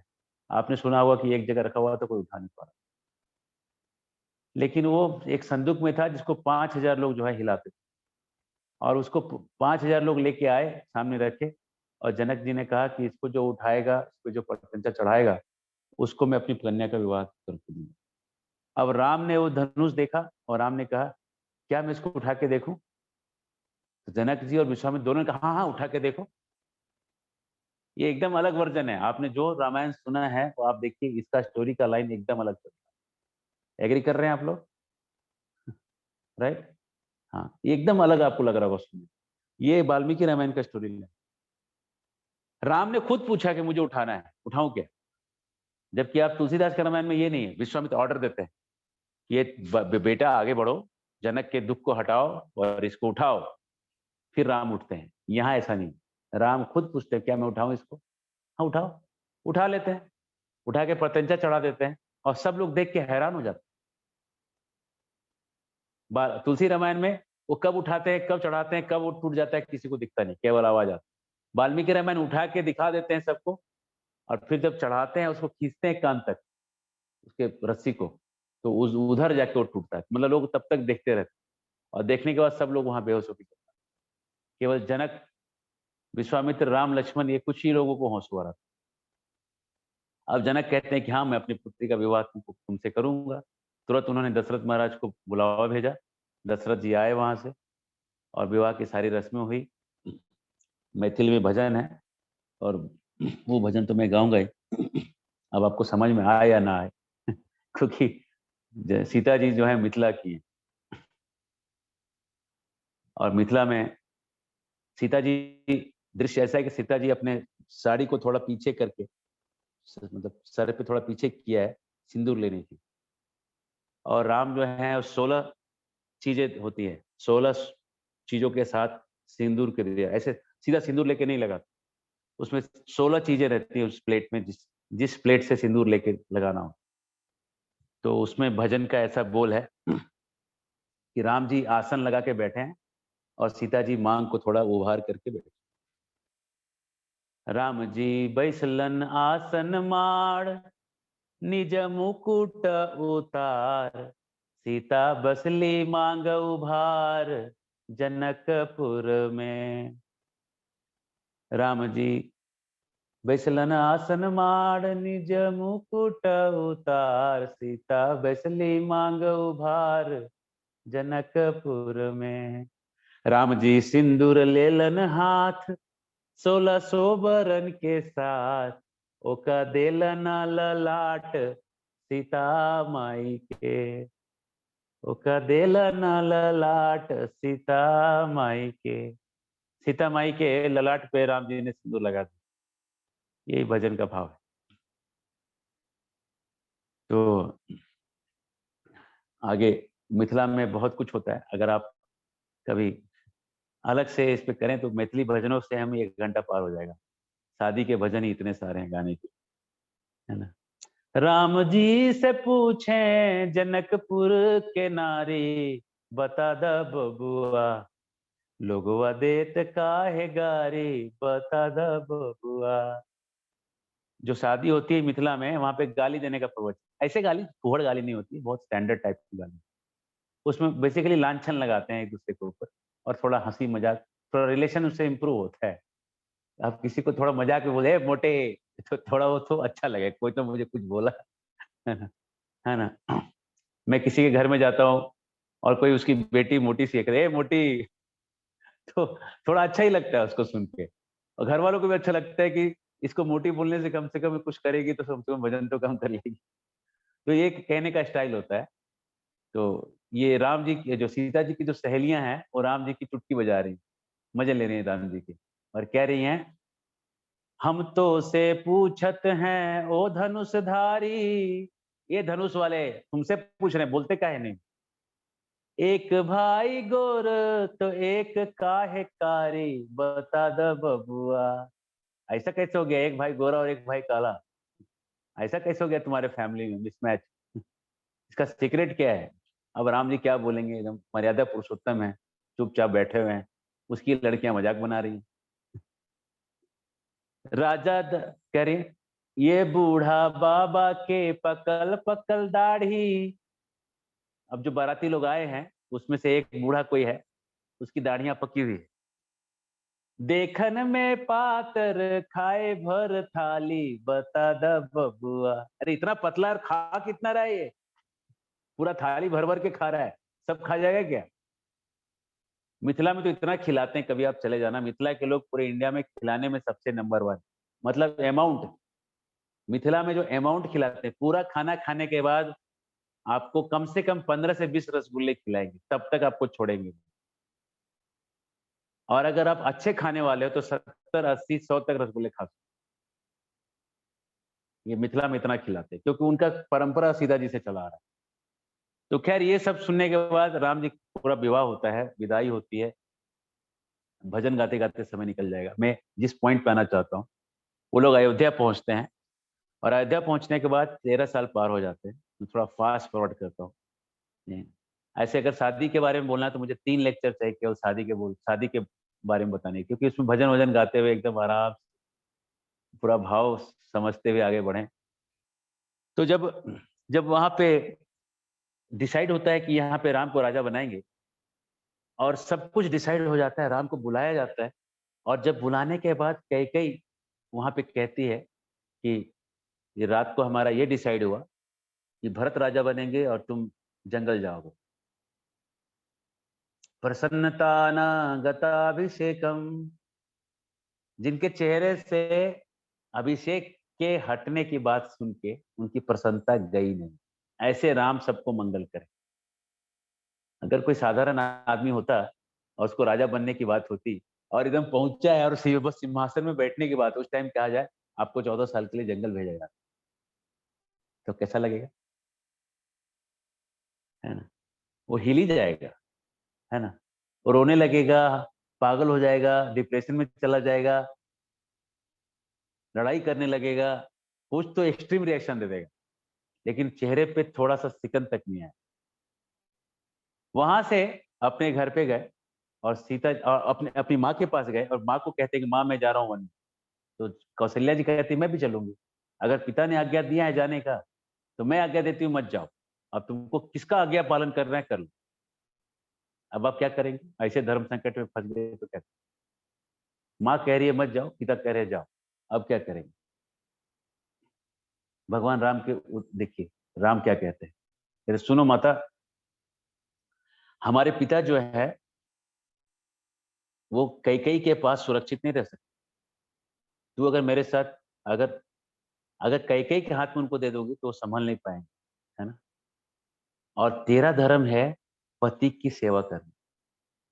पति को छोड़ना किसी पतिव्रत नारी का कर्तव्य नहीं होता, और पति की इच्छा को पूरा करना नारी का कार्य होता। तो अब मैं जाऊं? तो कौशल्या कहती है, बेटा जाओ, लेकिन 14 साल से एक दिन भी ज्यादा नहीं करोगे, सीधा आ जाओगे। मैं यहीं रह के अपने पति की सेवा करूंगी। हाँ हाँ, एकदम तू अपना धर्म निभा। उसको एक लाइन में कन्विंस कर दिया कि उसको क्या करना चाहिए। देखिए, वहां से आते हैं सीता के पास। सीता को कहते हैं, सीता तुम ऐसे करना, मेरे भरत के सामने मेरी बड़ाई मत कर, और सास ससुर की सेवा कर। सीता जी कहती है, ये आप रस्सी पे चलने वाले जो नट हैं, उनके जैसी की भाषा क्यों प्रयोग कर रहे हैं? मतलब जो हीरो हीरोइन जो आजकल है ना, जो मूवी इंडस्ट्री स्टार के, उनको सीता जी कह रही है कि सबसे जो समाज में गए गुजरे लोग होते हैं, वो जो नटेरी और मदारी और ये जो ड्रामा दिखाने वाले रास्ते में आके, उनके जैसी आपकी लैंग्वेज कैसे हो गई? हरे कृष्ण। सबसे गए गुजरे लोग कौन है? जो बॉलीवुड हॉलीवुड के जो स्टार्स है, उनका जो लाइफ है सबसे गया गुजरा। सीता जी कह रही, सीता जी कह रही है, सुनिए धर्म की व्याख्या। मैं अहंकार से नहीं बोल रही। जैस जो पिता का जो भाग्य है, बेटे का भाग्य अलग होता है। बहन बहन का भाग्य, भाई भाई का भाग्य अलग होता है। लेकिन पति और पत्नी का भाग्य एक होता है। जब आप फेरे लेते हैं ना, तो भाग्य एक करने की कसम है। तो अगर पति को 14 बरस का वनवास मिल गया, मतलब पत्नी को भी 14 बरस का वनवास मिल गया। अलग से उसको कुछ ऑर्डर लेने की जरूरत। अरे राम की पत्नी है, धर्म कैसे नहीं जाने, है ना? ये पूरा धर्म ही सिखाने के लिए आए हैं। तो एक स्त्रियों का धर्म सिखा रही है, एक पुरुषों का धर्म सिखा रहा है। दोनों धर्म ही सिखाने के लिए अवतार हैं। वहां से आते हैं परमिशन लेने के लिए। तो सब बहुत लंबा स्टोरी है। रामायण जो है स्टोरी मुझे खींच ले रहा है बार बार, लेकिन मैं जिस पॉइंट पे हूँ उसी पॉइंट पड़ा रहूंगा। सुमित्रा से पूछा जाता है, लक्ष्मण पूछते हैं कि क्या मैं राम के साथ जाऊं सेवा करने के लिए? सुमित्रा जी एक श्लोक कहती है, रामम दासरथम विद्धि माम विद्धि जनकात्मजाम अयोध्याम अटवीं विद्धि गच्छतात यथा सुखम। रामम दशरथम विद्धि, आज से तुम्हारे तुम्हारे बाप जो है ना दशरथ, उसको तुम राम में ही देखो, इसी को समझो तुम्हारा बाप। माम विधि जनकात्मजाम, और ये तुम्हारी माँ, मेरे को माँ मत समझो, आज से तुम्हारी माँ ये जानकी है। अयोध्या मठ विधि, और जंगल को जंगल नहीं अयोध्या देखो। गच्छत यथा सो, टेंशन मत लो, तुम्हारे माँ बाप और अयोध्या तुम्हारे पास, जाओ। आचार्य लोग कमेंट्री लिखते हैं। हमारे आचार्य लोग, खास करके श्री वैष्णव आचार्यों का बहुत कमेंट्री है राम इसके ऊपर। गोविंदाचार्य जी हैं, उनका बहुत बहुत सुंदर कमेंट्री है, संस्कृत से संस्कृत में कमेंट्री है। प्रभुपाद जी ने कहीं कहीं उसको लिया है, लेकिन बहुत बड़ा कमेंट्री, इसलिए पूरा लेना असंभव था। अगर भगवान की कृपा रही तो जरूर एक दिन वो उसको हम लोग हिंदी में और इंग्लिश में प्रकाशन करेंगे, सारे कमेंट्री को अनुवाद करके रामायण के। तीन तीन आचार्य, हमारे पास 8-8 आचार्यों की कमेंट्री पड़ी हुई है। तो जिस दिन भगवान की कृपा रहेगी तो जरूर सब हो पाएगा।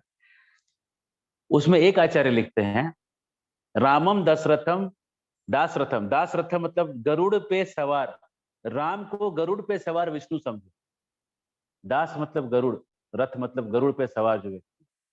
माम विद्धि जनकात्मजाम, ये जो जानकी है उसको जानकी मत समझना, ये सबकी माँ लक्ष्मी है। मेरी भी माँ यही है, तुम्हारी भी है तो मेरी भी है। और अयोध्या में अटवी विद्धि, अरे जहाँ लक्ष्मी और विष्णु जिस जगह में है, उसको कोई अयुद्ध, युद्ध में कोई जीत सकता है? अयोध्या का मतलब क्या हुआ? अयुद्ध, जिसको युद्ध में ना जीता जा सकता। तो जहां पे लक्ष्मी और विष्णु विष्णु साक्षात हैं, यत्र योगेश्वरो कृष्ण यत्र पार्थ धनुधरा तत्र श्री विजयो भूति ध्रुवा नीति मतिर्ममा। जहाँ पे लक्ष्मी साक्षात बैठी हुई है, वहां कोई हार सकता है? तो तुम चिंता क्या कर रहे हो? जंगल ही अयोध्या हो जाएगा, कोई तुमको हरा ही नहीं सकता है, टेंशन मत लो, चले जाओ। एक और आचार्य कहते हैं, अनुवाद सुनिए, अनुवाद सीधा। रामम दशरथम विद्धि, रामम दशरथम विश्रांति विद्धि। राम के जाते ही दशरथ विश्रांति को प्राप्त हो जाएंगे, हमेशा के लिए सो जाएंगे। माम विद्धि जनकात्मजाम, और मैं कहाँ चली जाऊंगी? अपने पिता जनक के पास चली जाऊंगी। मेरे पिता जहाँ के हैं मैं वहां अपने मैके चले जाऊँ, क्योंकि पति नहीं रहा, बेटा नहीं रहा मेरा यहाँ पे, तो मैं यहाँ क्या करूँ? मैं अपने मैके चले जाऊंगी। अयोध्या अटवीम विद्धि, ये जो अयोध्या दिख रहा है बेटा, यहाँ केवल रोना धोना होगा, यहाँ झाड़ू तक नहीं लगेगा, दीवालों पे पेड़ उग जाएगा, पूरा का पूरा अयोध्या जंगल बन जाएगा। ऐसे जंगल में तुम क्या करोगे बेटा? तुम निकल जाओ इसके पहले ही। गच्छतात यथा सुखम, अयोध्या नहीं जंगल बन जाएगा, इसे जंगल में चले जाओ, इन दोनों के साथ ठीक से रहो। और एक आचार्य कहते रामम दशरथम विद्धि। अब मान चले कि एक ही श्लोक पे पूरा क्लास खत्म हो गया, टाइम ही नहीं बचा। रामम दशरथम विद्धि माम विद्धि। हाँ, कह रहे हैं कि राम और दशरथ में कोई फर्क नहीं। कैसे नहीं फर्क है? थोड़ा व्यंग है। दशरथ जो है पत्नी कैकेयी के कहने पे, जोरू का गुलाम दशरथ तुम लोग को यहाँ से जंगल भेज रहा 14 साल, और उधर जंगल में जाके क्या होगा? जंगल में जाने के बाद राम भी तो जोरू के गुलाम हैं, जो हिरण के पीछे पीछे भागेंगे पत्नी के कहने पे। दोनों में क्या फर्क है बेटा? जैसा बाप है वैसा ही बेटा है, कोई फर्क नहीं दोनों में। माम विद्धि जनकात्मजाम, जैसे मैं औरत हूं, ऐसे ये जानकी भी औरत है, दोनों में कोई फर्क नहीं बेटा। आज मैं तुमको बोले राम के पीछे पीछे जाओ, उस दिन ये जानकी बोलेगी राम के पीछे पीछे जाओ, जो हिरण के पीछे पीछे गए हैं। फिर क्या होगा? राम के पीछे पीछे जाओ बोलेगी, तब क्या होगा? आज रोना धोना अयोध्या में हो रहा है, अयोध्या आज रोना धोना हो रहा है, तुम लोग निकल रहे हो, यही रोना धोना वहां होगा, क्योंकि जानकी का हरण हो जाएगा, तो वहां पे रोना धोना होगा। तो जो अयोध्या का जो स्थिति है, अटवी जंगल की स्थिति भी वही हो जाएगी। अयोध्या में अटवी विद्धि, इसलिए गच्छतात यथा सुखम। बेटा बहुत होशियार रहना, सोना होना मत वहां पे, बहुत खतरनाक स्थितियां आने वाली। तो ये लोग निकले यहाँ से, और निकल के नदियों को पार करते हुए, सिंगरपुर पार करते हुए चित्रकूट पहुंचे, और चित्रकूट में कुछ दिन रहे कि पीछे से भरत पहुंचे। जो हमारा पॉइंट है भरत वाले स्टोरी पे लाना, भरत वाले स्टोरी तक हम तुरंत ला रहे हैं। हरे भरत भरत कहते हैं चलिए वापस। अब यहाँ पे बहुत बार लोग सवाल करते हैं कि वशिष्ठ मुनि ने कहा राम को वापस चलने के लिए। वशिष्ठ तो गुरु हैं, तो गुरु का कहना कैसे राम ने काट दिया? हरे कृष्णा। मेरा आपसे अनुग्रह होगा कि आप वाल्मीकि रामायण पढ़िए, जिससे कि आपको थोड़ा डायरेक्ट पता चलेगा कि वशिष्ठ की स्थिति क्या है। वशिष्ठ वहां पे राज पुरोहित के रूप में काम कर, वशिष्ठ एक फ्रीलांसर गुरु नहीं। जैसे द्रोणाचार्य थे ना, द्रोणाचार्य ने एक गलती किया। जो क्या गलती किया? द्रोणाचार्य ने एक गलती जो किया कि वो राज शिक्षक बन गए। अगर द्रोणाचार्य ने अपना स्कूल खोला होता, अपना गुरुकुल खोला होता, और उसमें ये लोग पढ़ने आए होते, तो वहां पे एकलव्य की भी शिक्षा हो सकती। वहां पे वो अपना रूल चलाते, लेकिन चूंकि वो राजा के फंड से अपना स्कूल चला रहे थे बैठ के, इसलिए उनको राजा के नियम के अनुसार वहां एकलव्य को शिक्षा नहीं दे पाए। और तो और जब लड़ना हुआ तो ऐसे कपटी, घमंडी और नीच राजा दुर्योधन के साथ लड़ाई करना पड़ा, क्योंकि क्योंकि उन्होंने नमक खाया था। इसलिए गुरुकुल जो चलता है, गुरुकुल को गुरु जी चलाते हैं, और वो किसी के एक आदमी के फंड पे नहीं चलना। गुरु जी भिक्षा लेंगे सबसे, और किसी के गुलाम नहीं रहेंगे, किसी के फंडेड अलग काम नहीं जाए। कोई ये नहीं कह सकता कि मेरे हिसाब से चलो, किसी का वहां पे हुक्म नहीं चलना, हुक्म वहां गुरु जी का चलना चाहिए। तो गुरुकुल जो है अच्छा है। हमारे यहाँ जो गुरुकुल है रांची के पास, एक कुटाम कर छोटा सा गांव है, इसमें हम लोग बच्चों को सीबीएसई का सिलेबस देते हैं, 21 लैंग्वेजेस पढ़ाते हैं, और मार्शल आर्ट्स का ट्रेनिंग देते हैं, आयुर्वेद सिखाते हैं, गोपालन, कृषि, ज्योतिष, नाड़ी परीक्षण, नाड़ी देख के शरीर में क्या बीमारी है वो सब, पेड़ पौधों को पहचानना, वो सब पढ़ाते हैं। यहाँ कई बार लोग आए और बोले कि इसको आप ये कर लो, इसको आप इससे फंड करवा लो, उससे फंड करवा लो। हम सीधा किसी कहते हैं, फंड कोई भी दे सकता है, लेकिन हम किसी का सुनने वाले नहीं। जिस दिन किसी ने हमको ये बोल दिया कि आपके गुरुकुल का सिलेबस थोड़ा सा ऐसा कर दीजिए, वैसा कर दीजिए, bye bye bye bye bye bye, है ना, उसको सीधा बाय बाय कर देने। तो राम जब भरत वहां गए राम को बुलाने के लिए, तो सारा उन्होंने तिकड़म लगाया। भरत कहे कि देखिए, राजा दशरथ जी ने राज्य दिया कैकेयी को, कैकेयी ने मुझे दिया, मैं आपको दे रहा हूँ, क्या गलत, आपको लेने में क्या गलत? हम और आप रहते तो क्या बोलते? चलो सही बात तो है, इसमें क्या चोरी तो हम तो कर नहीं रहे, हम इसमें क्या चोरी कर रहे हैं भाई? जब भरत खुद ही दे रहा है तो क्या गलत है? कोई गलत है? मुरली मोहन प्रभु, हरे कृष्णा। वेलकम। तो भरत जी, ऐसा लगता तो नहीं देख कि कुछ गलत है, लेकिन राम भगवान चूंकि धर्म के पुरुष हैं, तो राम भगवान क्या कहते हैं कि देखो भरत, अगर मैं तुमसे राज्य सीधा ले लूंगा, इसका मतलब क्या निकलता है? देखो कि पिता जो थे हमारे, वो तुमको राज्य देने में अक्षम थे। ही कांट एम्पावर यू, इसका मतलब यही हुआ। हमारे पिता की शक्तियों में दोष दिख जाएगा कि हमारे पिता की सूझबूझ कम थी, उन्होंने गलत आदमी को राजा बना। यही बात समझ में आएगा ना? आ रहा है कि नहीं आ रहा? यही बात समझेंगे ना कि पिता जो थे कम समझदार, तो इसलिए पिता हम सफिशिएंटली पावरफुल थे कि हमको जंगल का राज्य दे सके और तुमको शहर का राज्य। तुम जंगल, तुम इधर रहो, मैं उधर रहूंगा, कोई टेंशन नहीं। भरत बोले लेकिन आप नहीं चलेंगे तो मैं मर जाऊंगा, ये हो जाएगा, वो हो जाएगा, मैं जिंदा नहीं रह सकूंगा। मैं आपके सामने कौवा हूँ, आप हंस हैं, मैं गधा हूँ, आप घोड़े हैं। बहुत कुछ ने लंबा कहानी सुना दिया वहां।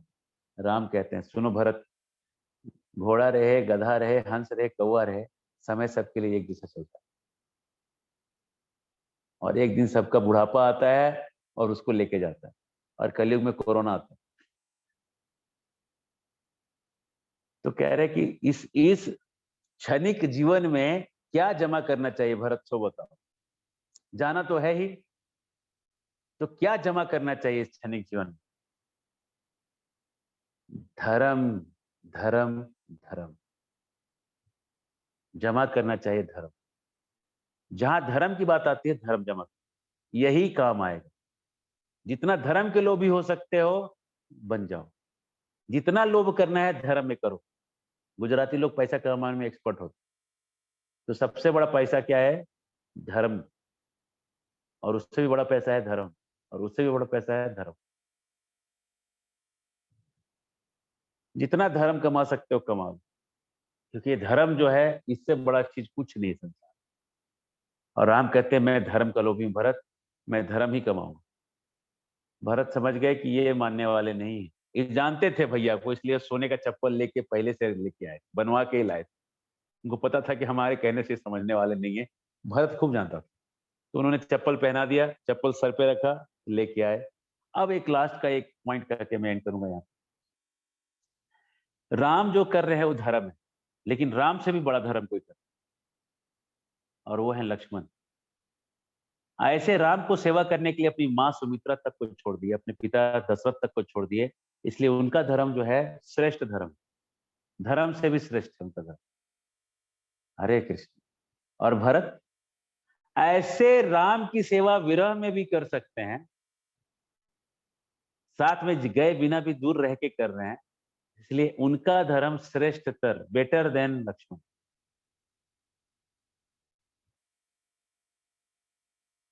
और उसके आगे क्या?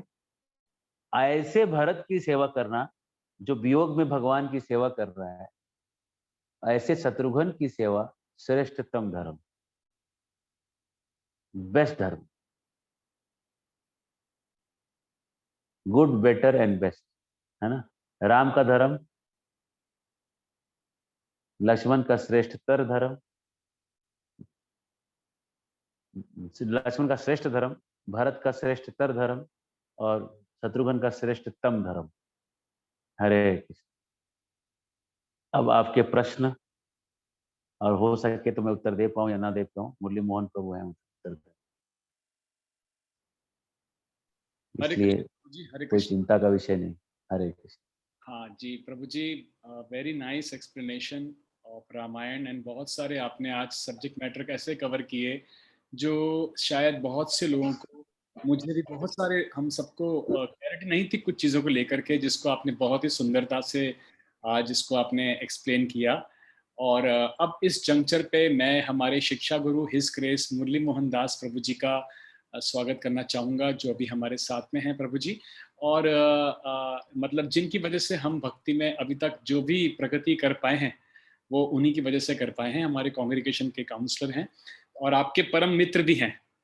तो हिज ग्रेस मुरली मोहन प्रभु जी, मैं आपसे आग्रह करूंगा, आप कुछ कहना चाहेंगे प्रभु जी? हरे कृष्णा। जी Prabhu ji. Thank you very much Keshavanand Prabhu. आपका संग प्राप्त हुआ, बड़ा सुंदर कथा।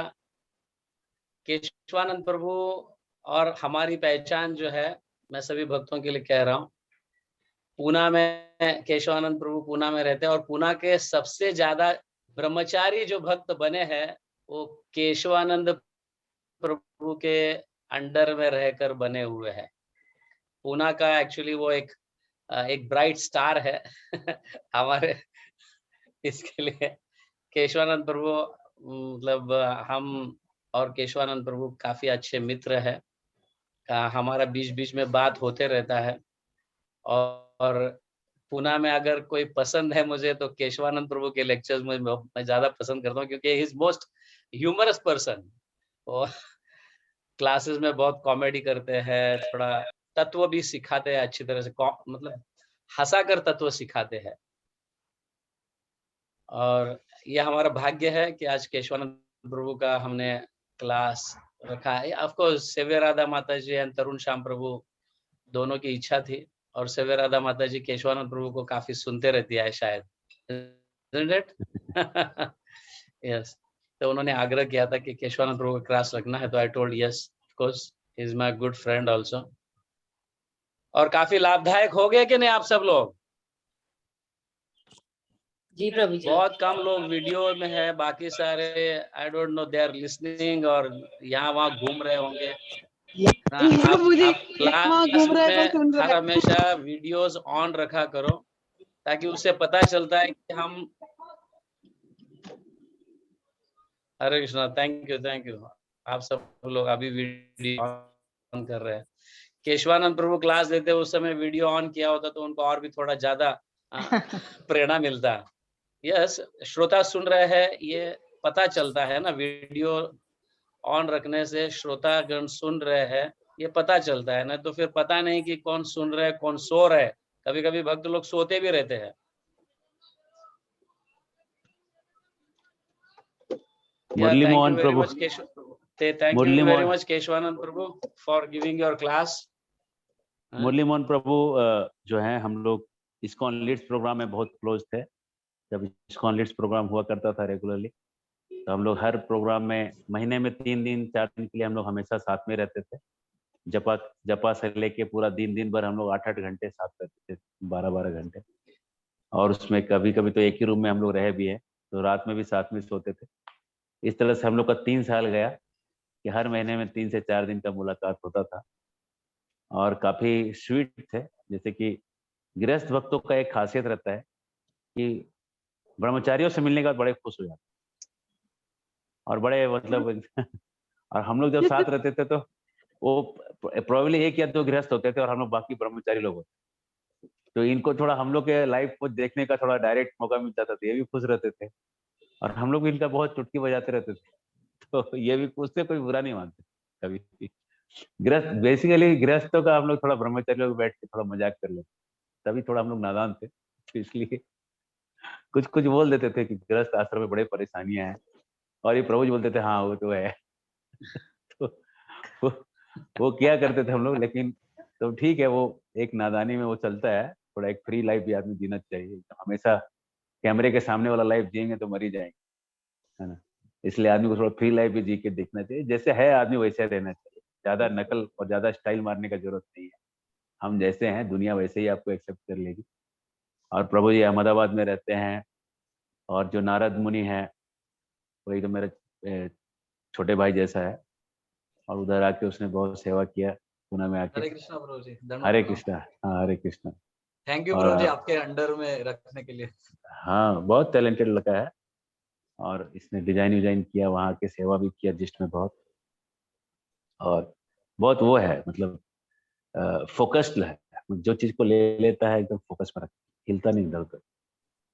और बहुत सारे दिव्य गुण उनके माँ से और उनके पिता से इनको प्राप्त हुए हैं, और उसको ये आगे बढ़ा रहे हैं। हम बहुत इनको अभिमान है, हम लोग भक्तों को, कि ऐसे भक्त जो हैं भगवान की सेवा को आगे बढ़ाने में मदद कर रहे हैं। और आप सब जो जितने सारे भक्त हैं जो उनसे शिक्षा ले रहे हैं, उनसे ये जो अमूल्य शिक्षाएं आप लोग ले रहे हैं, जो आपको प्रभुपाद जी से कनेक्ट कर रहे हैं, गुरु महाराज से कनेक्ट कर रहे हैं, इसके लिए आप लोग एक ही चीज कर सकते हैं कि जो भार वो उठा रहे हैं आप लोग भी प्रचार करके और लोगों को उनके तरफ से जोड़िए, और लोगों को उनसे जोड़ दीजिए, वो बहुत खुश हो जाएंगे। ठीक है, बस और कुछ नहीं चाहिए उनको भी यही चाहिए कि और लोगों को जोड़ा जाए, और जोड़ते रहिए बैठ, है ना। और उसके बाद क्या है, बाकी तो सब भगवान देख ही रहे हैं, है ना। हरे कृष्णा जी। सो हरे कृष्णा प्रभु जी। यस, भगवान के साथ जुड़ना, प्रभुपाद के साथ जुड़ना या भक्तों के साथ जुड़ना, ये एक्चुअली सौभाग्य की बात है। नहीं तो ऐसे तो जीवन सड़ रहा है हमारा, अनेक प्रकार के रोग, अनेक प्रकार के व्याधि, ये सब हो तो रहा है। हम तो दुखी, वैसे तो दुखी ही है सब, पर आध्यात्मिक जीवन हमें सुख देता है, आनंद देता है। और एक बिछड़े हुए जो अपने लोग स्वजन जो है, बिछड़े हुए लोग अध्यात्म के माध्यम से ही वो अपने बन सकते हैं, वापस मिल सकते हैं। नहीं तो हम इस जन्म में किसी माँ बाप के हैं, या किसी के पत्नी है, किसी के पति है, अगले जन्म में और कोई पति, और कोई पत्नी, और कोई माँ बाप। बट आध्यात्मिक जगत में जब हम एंटर करते हैं तो यही सही अपने स्वजन है, यही लोग अपने स्वजन है, और ये भगवान मिलाते हैं हम सबको। ये भगवान की योजना है।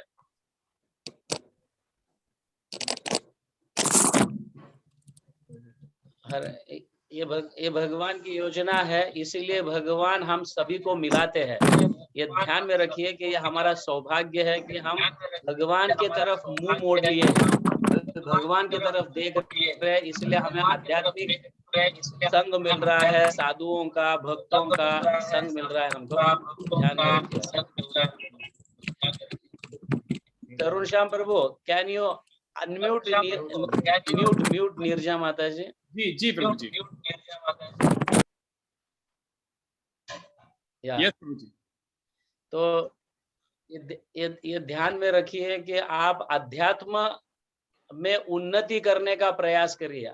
ऑटोमेटिकली अध्यात्म में उन्नति करोगे तो भौतिक जो है एकोमोडेट हो जाता है जैसे तैसे, और भौतिक चीज जो है ये कम समय के लिए है। आप जो भी प्राप्त करोगे ये कम समय के लिए है। आध्यात्मिक अनेक जन्मों तक हमारे साथ रहता है, और ये सबसे मूल्यवान वस्तु है हमें जो भक्त लोग प्राप्त करवा रहे हैं। और अनेक भक्तों का संग कर ही हमें इसे सीख सकते हैं। तो I thanks once again to Keshavanand Prabhu. हाँ, किसी को कोई प्रश्न है तो आप प्रश्न कर सकते हैं, मैं ज्यादा समय नहीं लूंगा क्योंकि केशवानंद प्रभु प्रश्न उत्तर में बहुत माहिर है, माहिर। आप कोई भी प्रश्न कीजिए, आपका आशीर्वाद, केशवानंद प्रभु उनके उत्तर देंगे। Any questions? किसी को कोई प्रश्न है? एक हाथ उठा था बीच में, आप हाथ उठा सकते। यस, निहाली माता जी आपने हाथ रेस किया। शैलेश नाथन प्रभु।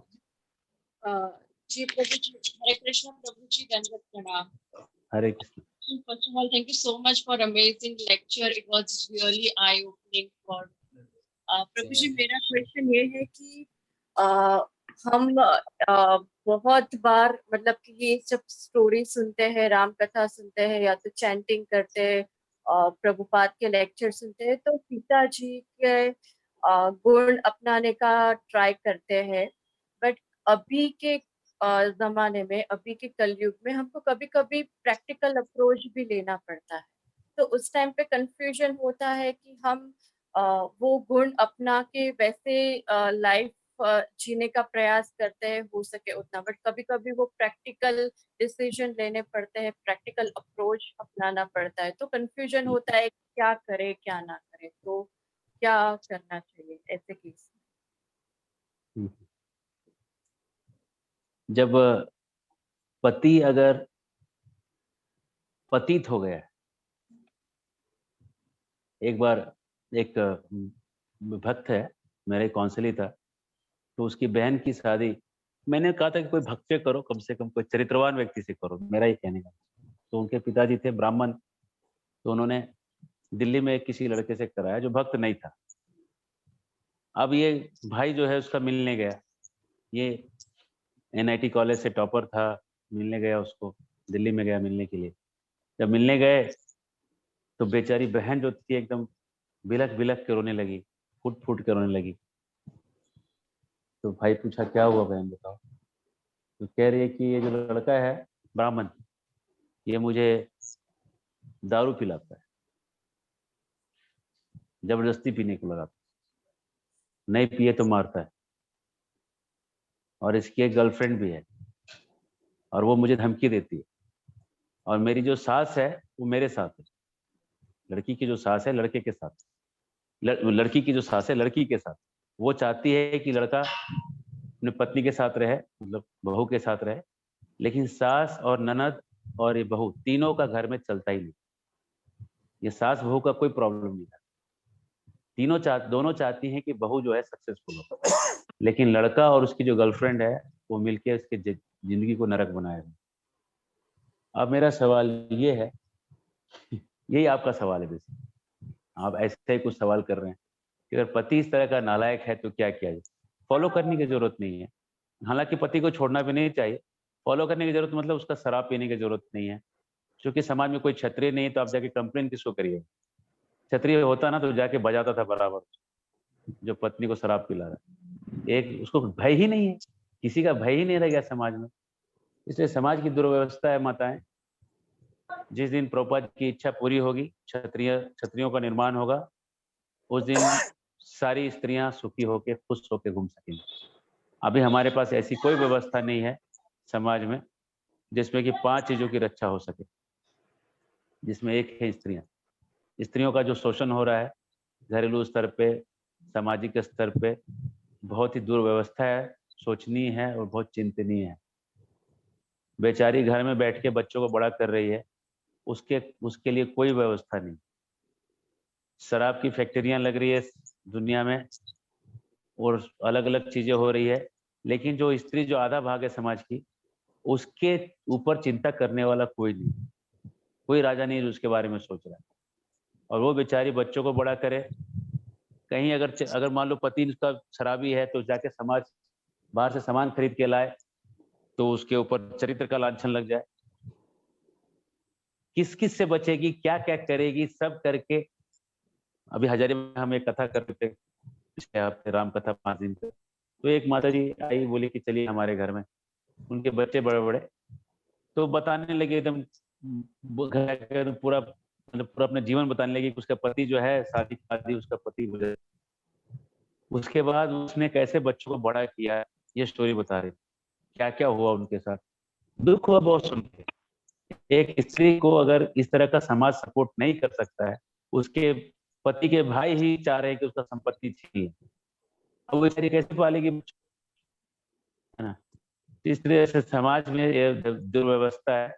माताओं से हम यही रिक्वेस्ट करेंगे कि आप लोग अपने बच्चों को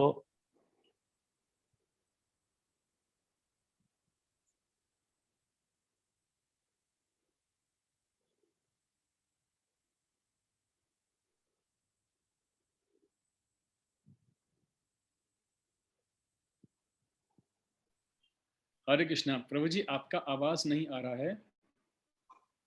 प्रभु जी का वीडियो किधर है? Is there? जी प्रभु जी, आई अभी गेस डिस्कनेक्ट हो गए। हाँ, वो डिस्कनेक्ट हो गए हैं। उनका ऑडियो नहीं आ रहा है प्रभु जी इसमें बट visible। उनका वीडियो भी नहीं है। जी हरे कृष्णा।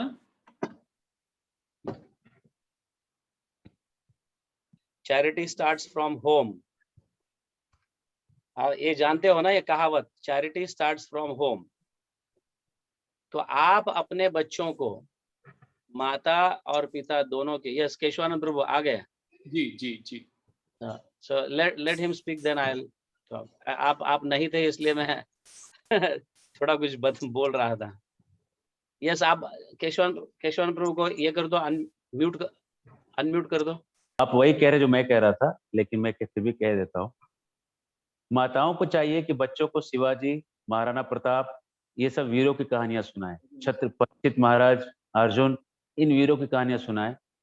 जिन वीरों की कहानियां सुन के उनके अंदर स्त्रियों के प्रति सम्मान बढ़ेगा। एक बार जब शिवाजी महाराज बचपन में मुजरा देखने गए थे, और मुजरा देख के जब आए तो उनकी माँ जीजाबाई ने कहा कि बेटा तुम कहाँ गया? तो उसने सच सच बता दिया कि मैं मुजरा देखूं। तो माँ ने कहा कि अगर मैं वहां नाचती तो तू देखता था? तो बोला नहीं, ऐसा कैसे देखता। उस दिन से शिवाजी ने कान पकड़ लिया जो किसी दिन मुजरा देखेगा। और वही शिवाजी आगे जाके ऐसा बना, कल्याण के सूबेदार की बेटी को जब वहां उठा के लाए थे, बहुत ही गोरी थी, मुसलमान थी, और जब उसका बुर्का हटा के कहा गया कि आपके लिए नजराना लाए, तो शिवाजी सामने आए, चेहरा देखा, इतनी गोरी थी, और कहने लगे इतनी गोरी अगर मेरी माँ साहब होती तो हम और गोरे होते। बोला इसको इनको लौटा दिया जाए, इज्जत के साथ लौटा दिया। तो माताओं का कर्तव्य है कि बच्चों को वो सही चीज दें कि कल होने वाले जो पति हों वो अच्छे हो जाएं। हरे कृष्ण, यही हम कह सकते हैं। यस एक्चुअली अपनी रिस्पॉन्सिबिलिटी है। नाउ आप भक्ति में आए हो, आध्यात्मिक जीवन अपना रहे हो, आपको थोड़ा बहुत समझ में आ रहा है व्हाट इज द डिफरेंस, ये दोनों जीवन में क्या अंतर है, भौतिक और आध्यात्मिक में अंतर क्या है, और आप समझदार भी है, तो आप अभी से ही अपने बच्चों को शिक्षा देना शुरू करो। हम जानते हैं, हम देखते हैं हमारे डिवोटीज के भी बच्चे जो है मोबाइल पे इतने लगे रहते हैं, इतने गेम्स एंड पता नहीं कैसे कैसे, मतलब कार्टून मूवीज वगैरह। तो आप थोड़ा सतर्क रहिए थोड़ा। मैं एक उदाहरण बताता हूँ कि मेरे घर में हमने टीवी निकाला था पहले।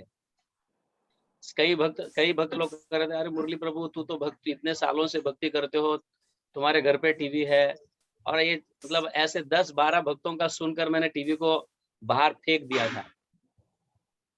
फिर हुआ क्या कि मेरी लड़की जो छोटी थी, अभी now she is big, but उस समय सिर्फ 3 साल 5 साल की लड़की थी, वो पड़ोसी के घर में जाके टीवी देखती थी। हमें पता नहीं, हमें पड़ोसियों के टीवी पर कंट्रोल तो नहीं है कि वो क्या देख रहे, वो लोग क्या देख रहे हैं। फिर बाद में मैंने फिर एक छोटा टीवी लेके आया, मेरे सामने मेरे बच्चे क्या देखना चाहते वो देखे, लेकिन मेरे सामने देखे। अब समझ रहे हैं? तो फिर हम अच्छे वैसे मूवीज लगाते थे, जैसे देशभक्ति के मूवीज है, पुराण के मूवीज है, पौराणिक मूवीज है, ऐसे वगैरह लाकर हम लगाकर दिखाते थे ताकि उनके इसके। अब बाद में कुछ समय के बाद उनको खुद को भी मूवीज और ये टीवी पर कंटाल आ गया, और उन्होंने बोला पापा निकाल दो इसे। आप समझ रहे ना? तो बच्चों को इस तरह से बड़ा करो, वो आपके सामने बड़े होने चाहिए, आपके सामने उनके विचार होने चाहिए। तो उन्हें कथाएं सुनाओ अच्छी तरह से। पहले के जैसे प्रभु जी बता रहे थे, देखो अर्जुन मतलब अभिमन्यु कैसे गर्भ में से ही कथा सुना, प्रहलाद महाराज भी कथा सुनते थे भगवान की गर्भ से ही। ये ध्यान में रखिए, जब कोई माता गर्भवती होती है उनके पेट में 9 महीने तक बच्चा रहता है। वो 9 महीने में जो बच्चा सीखता है ना, वही उसका एक्सपांडेड फॉर्म उसका एक्चुअल लाइफ में होता है। तो आप पर निर्भर है, आप अपने बच्चों को क्या सिखाते हैं गर्भ में। आप गर्भ में अगर मूवीज देखते रहो, या फिर ऐसे जो आजकल देखो मूवीज मतलब इतने मतलब सारे बॉम्ब ब्लास्ट, ये ब्लास्ट वो ब्लास्ट, ऐसे मूवीज देखते हैं, आगे चलकर बच्चे टेररिस्ट ही बनेंगे। गर्भ में अपने बच्चों को अच्छा वातावरण देना चाहिए। आप महाभारत पढ़ो या रामायण पढ़ो, हम ज्यादातर भक्तों को कहते हैं कि आप कृष्ण बुक पढ़ो, प्रभुपाद कहते थे आप कृष्ण बुक पढ़ो। हमने ऐसे हमारे भक्तों में भी कई एग्जाम्पल्स है ऐसे कि जो कृष्ण बुक पढ़कर उनके बच्चे श्लोकास रिसाइटेशन 2-2 चैप्टर 3-3 चैप्टर ऐसे छोटे छोटे बच्चे श्लोकास बोलते हैं, और ग्रंथ वितरण करते हैं, कीर्तन करते हैं। ये उसका मतलब जीता जागता उदाहरण है, एग्जाम्पल है। तो आप आपके ऊपर निर्भर है आपके बच्चे कैसे बने। अगर आप चाहते हैं हमारे बच्चे टेररिस्ट बने, हमारे बच्चे ऐसे मतलब नाकाम बने, दुनिया को कुछ दे नहीं पाएंगे, ऐसे अगर बच्चे जाए तो फिर उनके हाथ में मोबाइल्स दो या whatever, let them be free. अगर आप चाहते हैं कि हमारे बच्चे समाज को कुछ दे, कुछ सिखाए, तो आप उनको सिखाना चाहिए। आप उनसे बड़े हैं, यद आचरति श्रेष्ठास्तत्तदेव तरो जना। आप उनसे श्रेष्ठ है, आपको देखकर बच्चे सीखेंगे। आपको ज्यादा तकलीफ नहीं होगा, आप अगर ऐसे आचरण करेंगे तो आपका देखकर आपके बच्चे सीखेंगे। कोई बाप नहीं चाहता है कि मेरा बच्चा सिगरेट पिए, लेकिन वो उसके सामने पीते रहेगा तो बच्चा कैसे सुधारेगा? बड़ा होकर वो भी पिएगा। तो आप अपना आचरण ठीक रखिए और अपने बच्चे ऑटोमेटिकली सुधर जाएंगे। आई एम सॉरी केशवानंद प्रभु, आपको मेरी बात सुनना पड़ रहा नहीं है। नहीं नहीं, एकदम सही। नहीं नहीं नहीं नहीं नहीं, एकदम सही। मैं भी सीखूंगा। सेव्या माता जी का कोई सवाल है? यस। हरे कृष्णा प्रभु जी, दंडवत प्रणाम। हाँ मत। थैंक यू प्रभु जी, आपने इतना समय दिया और मुरली प्रभु जी की बहुत कृपा है हम पे कि हम उनके साथ हैं और हर रोज उनकी गाइडेंस मिल रही है। तो थैंक यू मुरली प्रभु जी। प्रभु जी, मुझे एक छोटा सा सवाल गुरुकुल के बारे में था कि गुरुकुल में किस एज में एडमिशन मिलती है और कोई गुरु माँ भी होती है क्या गुरुकुल में बच्चों के साथ, कैसे सिस्टम रहता है? हरे कृष्ण। एक मिनट मैं उसको थोड़ा इंटरनेट का कनेक्शन एयरटेल।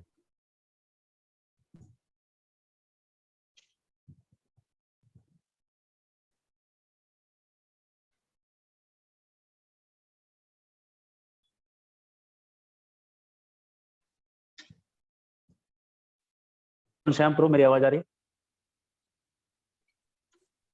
जी प्रभु। अनम्यूट करिए अपना। जी जी प्रभु, आ रही है। तो मैं कह रहा था हमारे गुरुकुल में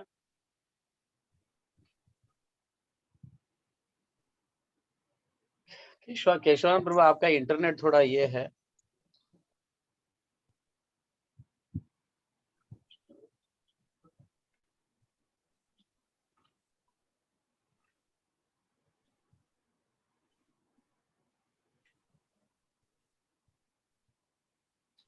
Keshavananda Prabhu, your internet is little slow.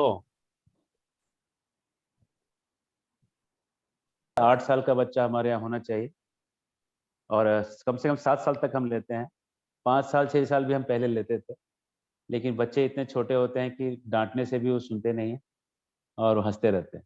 और नदी चले गए नहाने के लिए तो पैंट छोड़ के आ जाता हूँ और गुरु जी को जाके उसका कपड़ा लाना पड़ता, इसलिए हमने इतने छोटे बच्चे लेने बंद किए। कम से कम 7-8 साल का बच्चा है तो लेते हैं।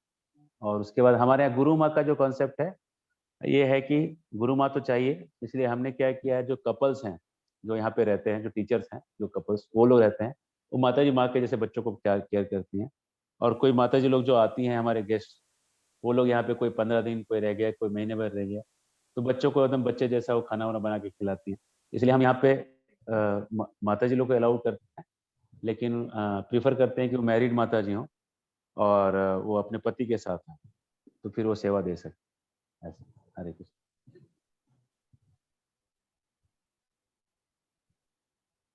Shailesh Nathan Prabhu would like to have one question. दंडवत प्रणाम प्रभु जी, केशवानंद प्रभु जी। प्रणाम प्रभु। मेरा ये सवाल है कि आपने बताया था कि आपने ये बताया कि लक्ष्मण से श्रेष्ठ भरत और उनसे श्रेष्ठतम शत्रुघ्न है, तो वो कैसे, शत्रुघ्न का क्या श्रेष्ठतम कैसे होता है? वो रोल कोई कभी सुना नहीं है हमने श्रेष्ठतम सेवा। इसको थोड़ा उधर रख देते, दरवाजे के पास, थोड़ा बीच में, यहाँ पे, यहाँ लेके खड़ा। शत्रुघ्न का ऐसे है श्रेष्ठतम है कि शत्रुघ्न भरत की सेवा कर रहा है और भरत की सेवा जो कर रहा है, भरत जो है वीरा में सेवा कर रहे हैं। देखो कहीं भी होगा, अगर ये आए कि भगवान राम आए हैं, चलो सब लोग चले जाएंगे वहां पे राम से मिलने के लिए, लेकिन राम की सेवा करने के लिए रुकना है तो बहुत कम लोग रुकते। जो लोग रुक जाएंगे उनकी सेवा बड़ी मानी जाएगी। जो चले गए देखने के लिए, मुझे देखना है, तो उनको उनका सेवा का लेवल कम माना जाएगा देखने वालों का। लेकिन जो सेवा के रूप में ही भगवान को देख रहे हैं उनको बड़ा माना जाएगा। और जो ऐसे जो लोग हैं जो ऐसे सेवा के लिए रुके हैं, उनकी सेवा करने के लिए कोई तैयार है तो उसका तो सबसे हाई होगा लेवल। ठीक है, ठीक है। दासानुदास वाला कौन? यस यस, वही फंड। धन्यवाद। Vivek, you have any questions? Vivek Sharma, you have? Yes Prabhu ji. Yes. थोड़ा मेटेरियलिस्टिक है पर वो मतलब परेशान कर रहा था, इसलिए मैंने पहले से प्रॉब्लम वो क्वेश्चन ये था मेरा बहुत सिंपल वे में कि अगर कोई इंसान नया स्पिरिचुअल लाइफ में एंटर किया है तो मैं ये मान सकता हूँ कि एक टेंडेंसी हो सकती है उसकी कि वो अपने जो मेटेरियलिस्टिक नेचर उसका रहा पहले पूरी लाइफ में, वो उसकी तरफ ड्रिफ्ट करे, बार बार थोड़ा ड्रिफ्ट करे। ओके, बट वो क्या है, जैसे स्पिरिचुअलिटी में आए, आप लोगों के सानिध्य में आए, सोनल मैम वगैरह के कांटेक्ट में आए, देन वो मतलब कृष्ण जी के नाम पे झूठ बोलना सबसे गंदी चीज, उनकी कसम खा के झूठ बोलना, जो कि मुझे पता है सत्य है, क्रॉस चेक किया हुआ है, पर उनके नाम पे झूठ मुझसे बोला जा रहा है, तो मैं उस इंसान का क्या मानक मानूं? मतलब कि मैं टेंडेंसी जानता हूँ ड्रिफ्ट करेगा, कब तक करेगा? मैं आज की डेट में मतलब उस चीज को क्या है, वो पर्सनली हर्ट कर, थोड़ा सा यहाँ मेंटली हर्ट करती है, क्लोज है वो इंसान मेरे, इसलिए मैं आपसे ये सवाल था मेरा छोटा सा।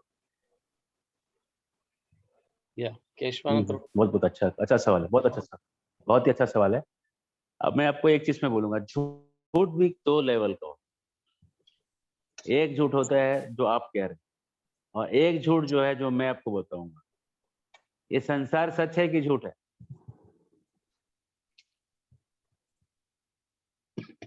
अपन डिफरेंशिएट कर सकते हैं, झूठ भी मतलब इल्यूजन है, दिखता है जब हमारे पास। हाँ, मतलब ये हमेशा तो रहता नहीं है, आज है कल नहीं रहता है।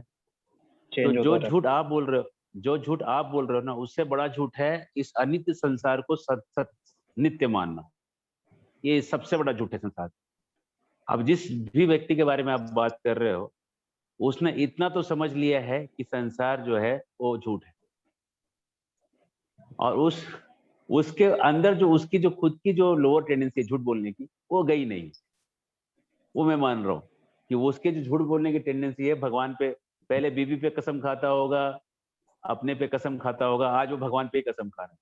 ठीक है, वो उसकी गई नहीं, वो गलत है, वो गलत है, सो गलत है। लेकिन उसने उससे बड़ी एक झूठ को पकड़ लिया है कि ये संसार वह जो है ये अनित्य है, और उसने नित्य चीज को, कृष्ण को पकड़ लिया है। अब इसमें एक श्लोक आता है, द्वेषात् वैराग् स्नेहात् यूयम भक्त्या वयम विभो, एक नारद मुनि एक श्लोक कहते हैं। देखो, कुछ लोग भगवान के पास द्वेष से आते हैं, कुछ लोग भगवान के पास प्रेम से आते हैं, स्नेह से आते हैं, और कुछ लोग भक्ति से आते हैं। अलग अलग लोग अलग अलग कारण से भगवान के पास आते हैं। लेकिन कोई झूठा कसम खाने के लिए भी कृष्ण तक आ गया और बार बार कृष्ण का नाम ले लेके कसम खा रहा है, तो कृष्ण कृष्ण तो बोल रहा है कसम खाते खाते, तो कसम खाते खाते वो आगे बढ़ रहा है कृष्ण की तरफ। आखिर कसम भी खाते समय कृष्ण का ही तो नाम ले रहा है। कृष्ण बोलेंगे अरे नालायक, मेरा नाम लेके कसम खाता है, मैं तेरे को छोड़ूंगा नहीं। तो कृष्णा के रेंज में आ गया ना वो आदमी। अब कृष्णा के रेंज में आ गया तो कृष्णा तो उसको उद्धार करेगा, तुमको तो नहीं छोड़ूंगा, तुमने मेरे नाम की कसम खाए है ना। तो वो झूठ बोलते बोलते भी सच के पास पहुंच गए। गोपियात कामात भयात कंसो, गोपी लोग काम भाव से कृष्ण के पास आई लेकिन शुद्ध हो गए। उस काम भावना को कोई थोड़ी कुछ बोलता, उसमें तो सब प्रार्थना करते हैं कि कितनी बड़ी महान बात। भयात कंसो, कंस कैसे आया कृष्ण के पास? भय के कारण आया, डर के कारण। लेकिन कंस का उद्धार हो गया। और चैद्य निपादया जो शिशुपाल आदि थे, द्वेष से आए, द्वेष से आए। वो तो गाली देते थे कृष्ण को, 100 गाली, 99 गालियां देते थे। ठीक है, कम से कम ये आपका जो दोस्त है वो 99 गाली तो नहीं दे रहा है कृष्ण को, कम से कम कृष्ण के नाम पे झूठा कसम ही तो खा रहा है। जब शिशुपाल का उद्धार हो सकता है तो इसका तो उद्धार जरूर होगा, गारंटी है। यही उम्मीद है। Hare Krishna. Can I speak Keshavanand Prabhu? Yes Prabhu ji, एकदम आप स्वतंत्र ईश्वर हैं। देखो, सबसे तो पहली बात यह है कि हम भवसागर इस मतलब भौतिक जगत में रहते हैं, ये बहुत बड़ा रोग है। भौतिक जगत में रहते हैं, ये बहुत बड़ा रोग है। अभी सोचो कि मुझे कुछ स्किन डिजीज हुआ है या कुछ बीमारी हुई है, तो मैं डॉक्टर के पास अपने इलाज के लिए जा रहा हूँ, और डॉक्टर के पास जाता हूँ तो मैं देखता हूँ कि कई लोग पेशेंट्स भी जो है बेड में तड़प रहे हैं। कुछ किसी को पाइप लगी हुई है, किसी को बॉटल लगा हुआ है, किसी को मतलब चोट लग पट्टी बांधा हुआ, कोई फ्रैक्चर है, और मैं भी अपना इलाज करने के लिए वहां जा रहा हूँ। तो मैं सबसे पहला ध्यान दूंगा कि मैं पहला मेरा इलाज करूंगा, दूसरा दूसरे के पास ध्यान दूंगा, इसको बॉटल लगी है, उसको ये लगी है, उसको वो लगी है। ऐसे ध्यान देते रहूंगा तो मेरा इलाज तो मैं कर ही नहीं पाऊंगा। तो इस भौतिक जगत में सारे रोगी है और भगवान के पास शरण ले, किसी न किसी रोग के कारण वो जा रहे भगवान के पास, और इतना रोग जल्दी तो छूटेगा नहीं ना, है कि नहीं? तो हम दूसरों की तरफ उंगली उठाने की जगह मैं किस लिए भगवान के पास आया हूँ या किस लिए आध्यात्मिक चीजों को अपनाया हूँ, ये अगर ध्यान में रखेंगे तो हमारा रोग जल्दी निकल जाएगा और हम ये सारी चीज देखना भी बंद कर देंगे। Is it correct Vivek?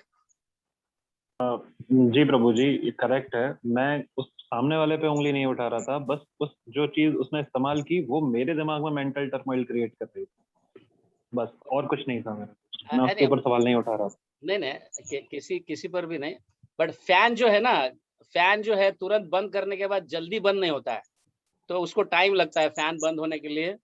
Button switch off करोगे तो जल्दी बंद नहीं होता है, धीरे धीरे होता है। तो वैसे ही हम सब लोग जो भक्त लोग जो है, मतलब कोई भी हो, भगवान के पास जा रहे थे, एक धीरे धीरे हो जाएगा उसका सब, वो झूठ बोलना भी बंद करेगा, सब कुछ भक्तों का संग करेगा ज्यादा से ज्यादा, तो फिर धीरे धीरे सारी चीज कम होने लगेंगे। Is it okay Keshavanand Prabhu?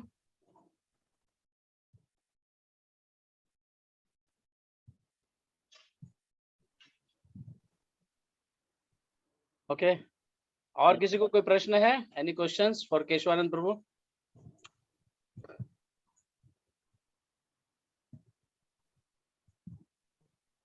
No questions? तो take permission of Keshavanand Prabhu, can we okay log out? So Hari Hari ji, Hare Krishna Prabhu ji, बहुत बहुत धन्यवाद। श्याम प्रभु, हरे जी कृष्णा। प्रभु जी, आज हम सभी बहुत धन्य हो गए, बहुत ही आपने सुंदर सेशन, वंडरफुल सेशन लिया प्रभु जी, बहुत बहुत धन्यवाद आपका। और आशा करते हैं कि आप जल्दी वापस आएंगे एक और सेशन के लिए। आपका बहुत बहुत धन्यवाद प्रभु जी, समय निकाल के आने के लिए। और इसके साथ हम आपसे आज्ञा चाहेंगे सेशन को यहाँ पे विराम देने के लिए। Hare Krishna. Thank you Keshavanand Prabhu, thank you very much. Thank you. वांछा कल्पतरुभ्यश्च कृपा सिंधुभ्यश्च च पतितानां पावनेभ्यो वैष्णवेभ्यो नमो नमः। अनंत कोटि वैष्णववृंद की जय, श्रील प्रभुपाद की जय। हरे कृष्ण, हरे कृष्ण, हरे कृष्ण। हरे कृष्ण।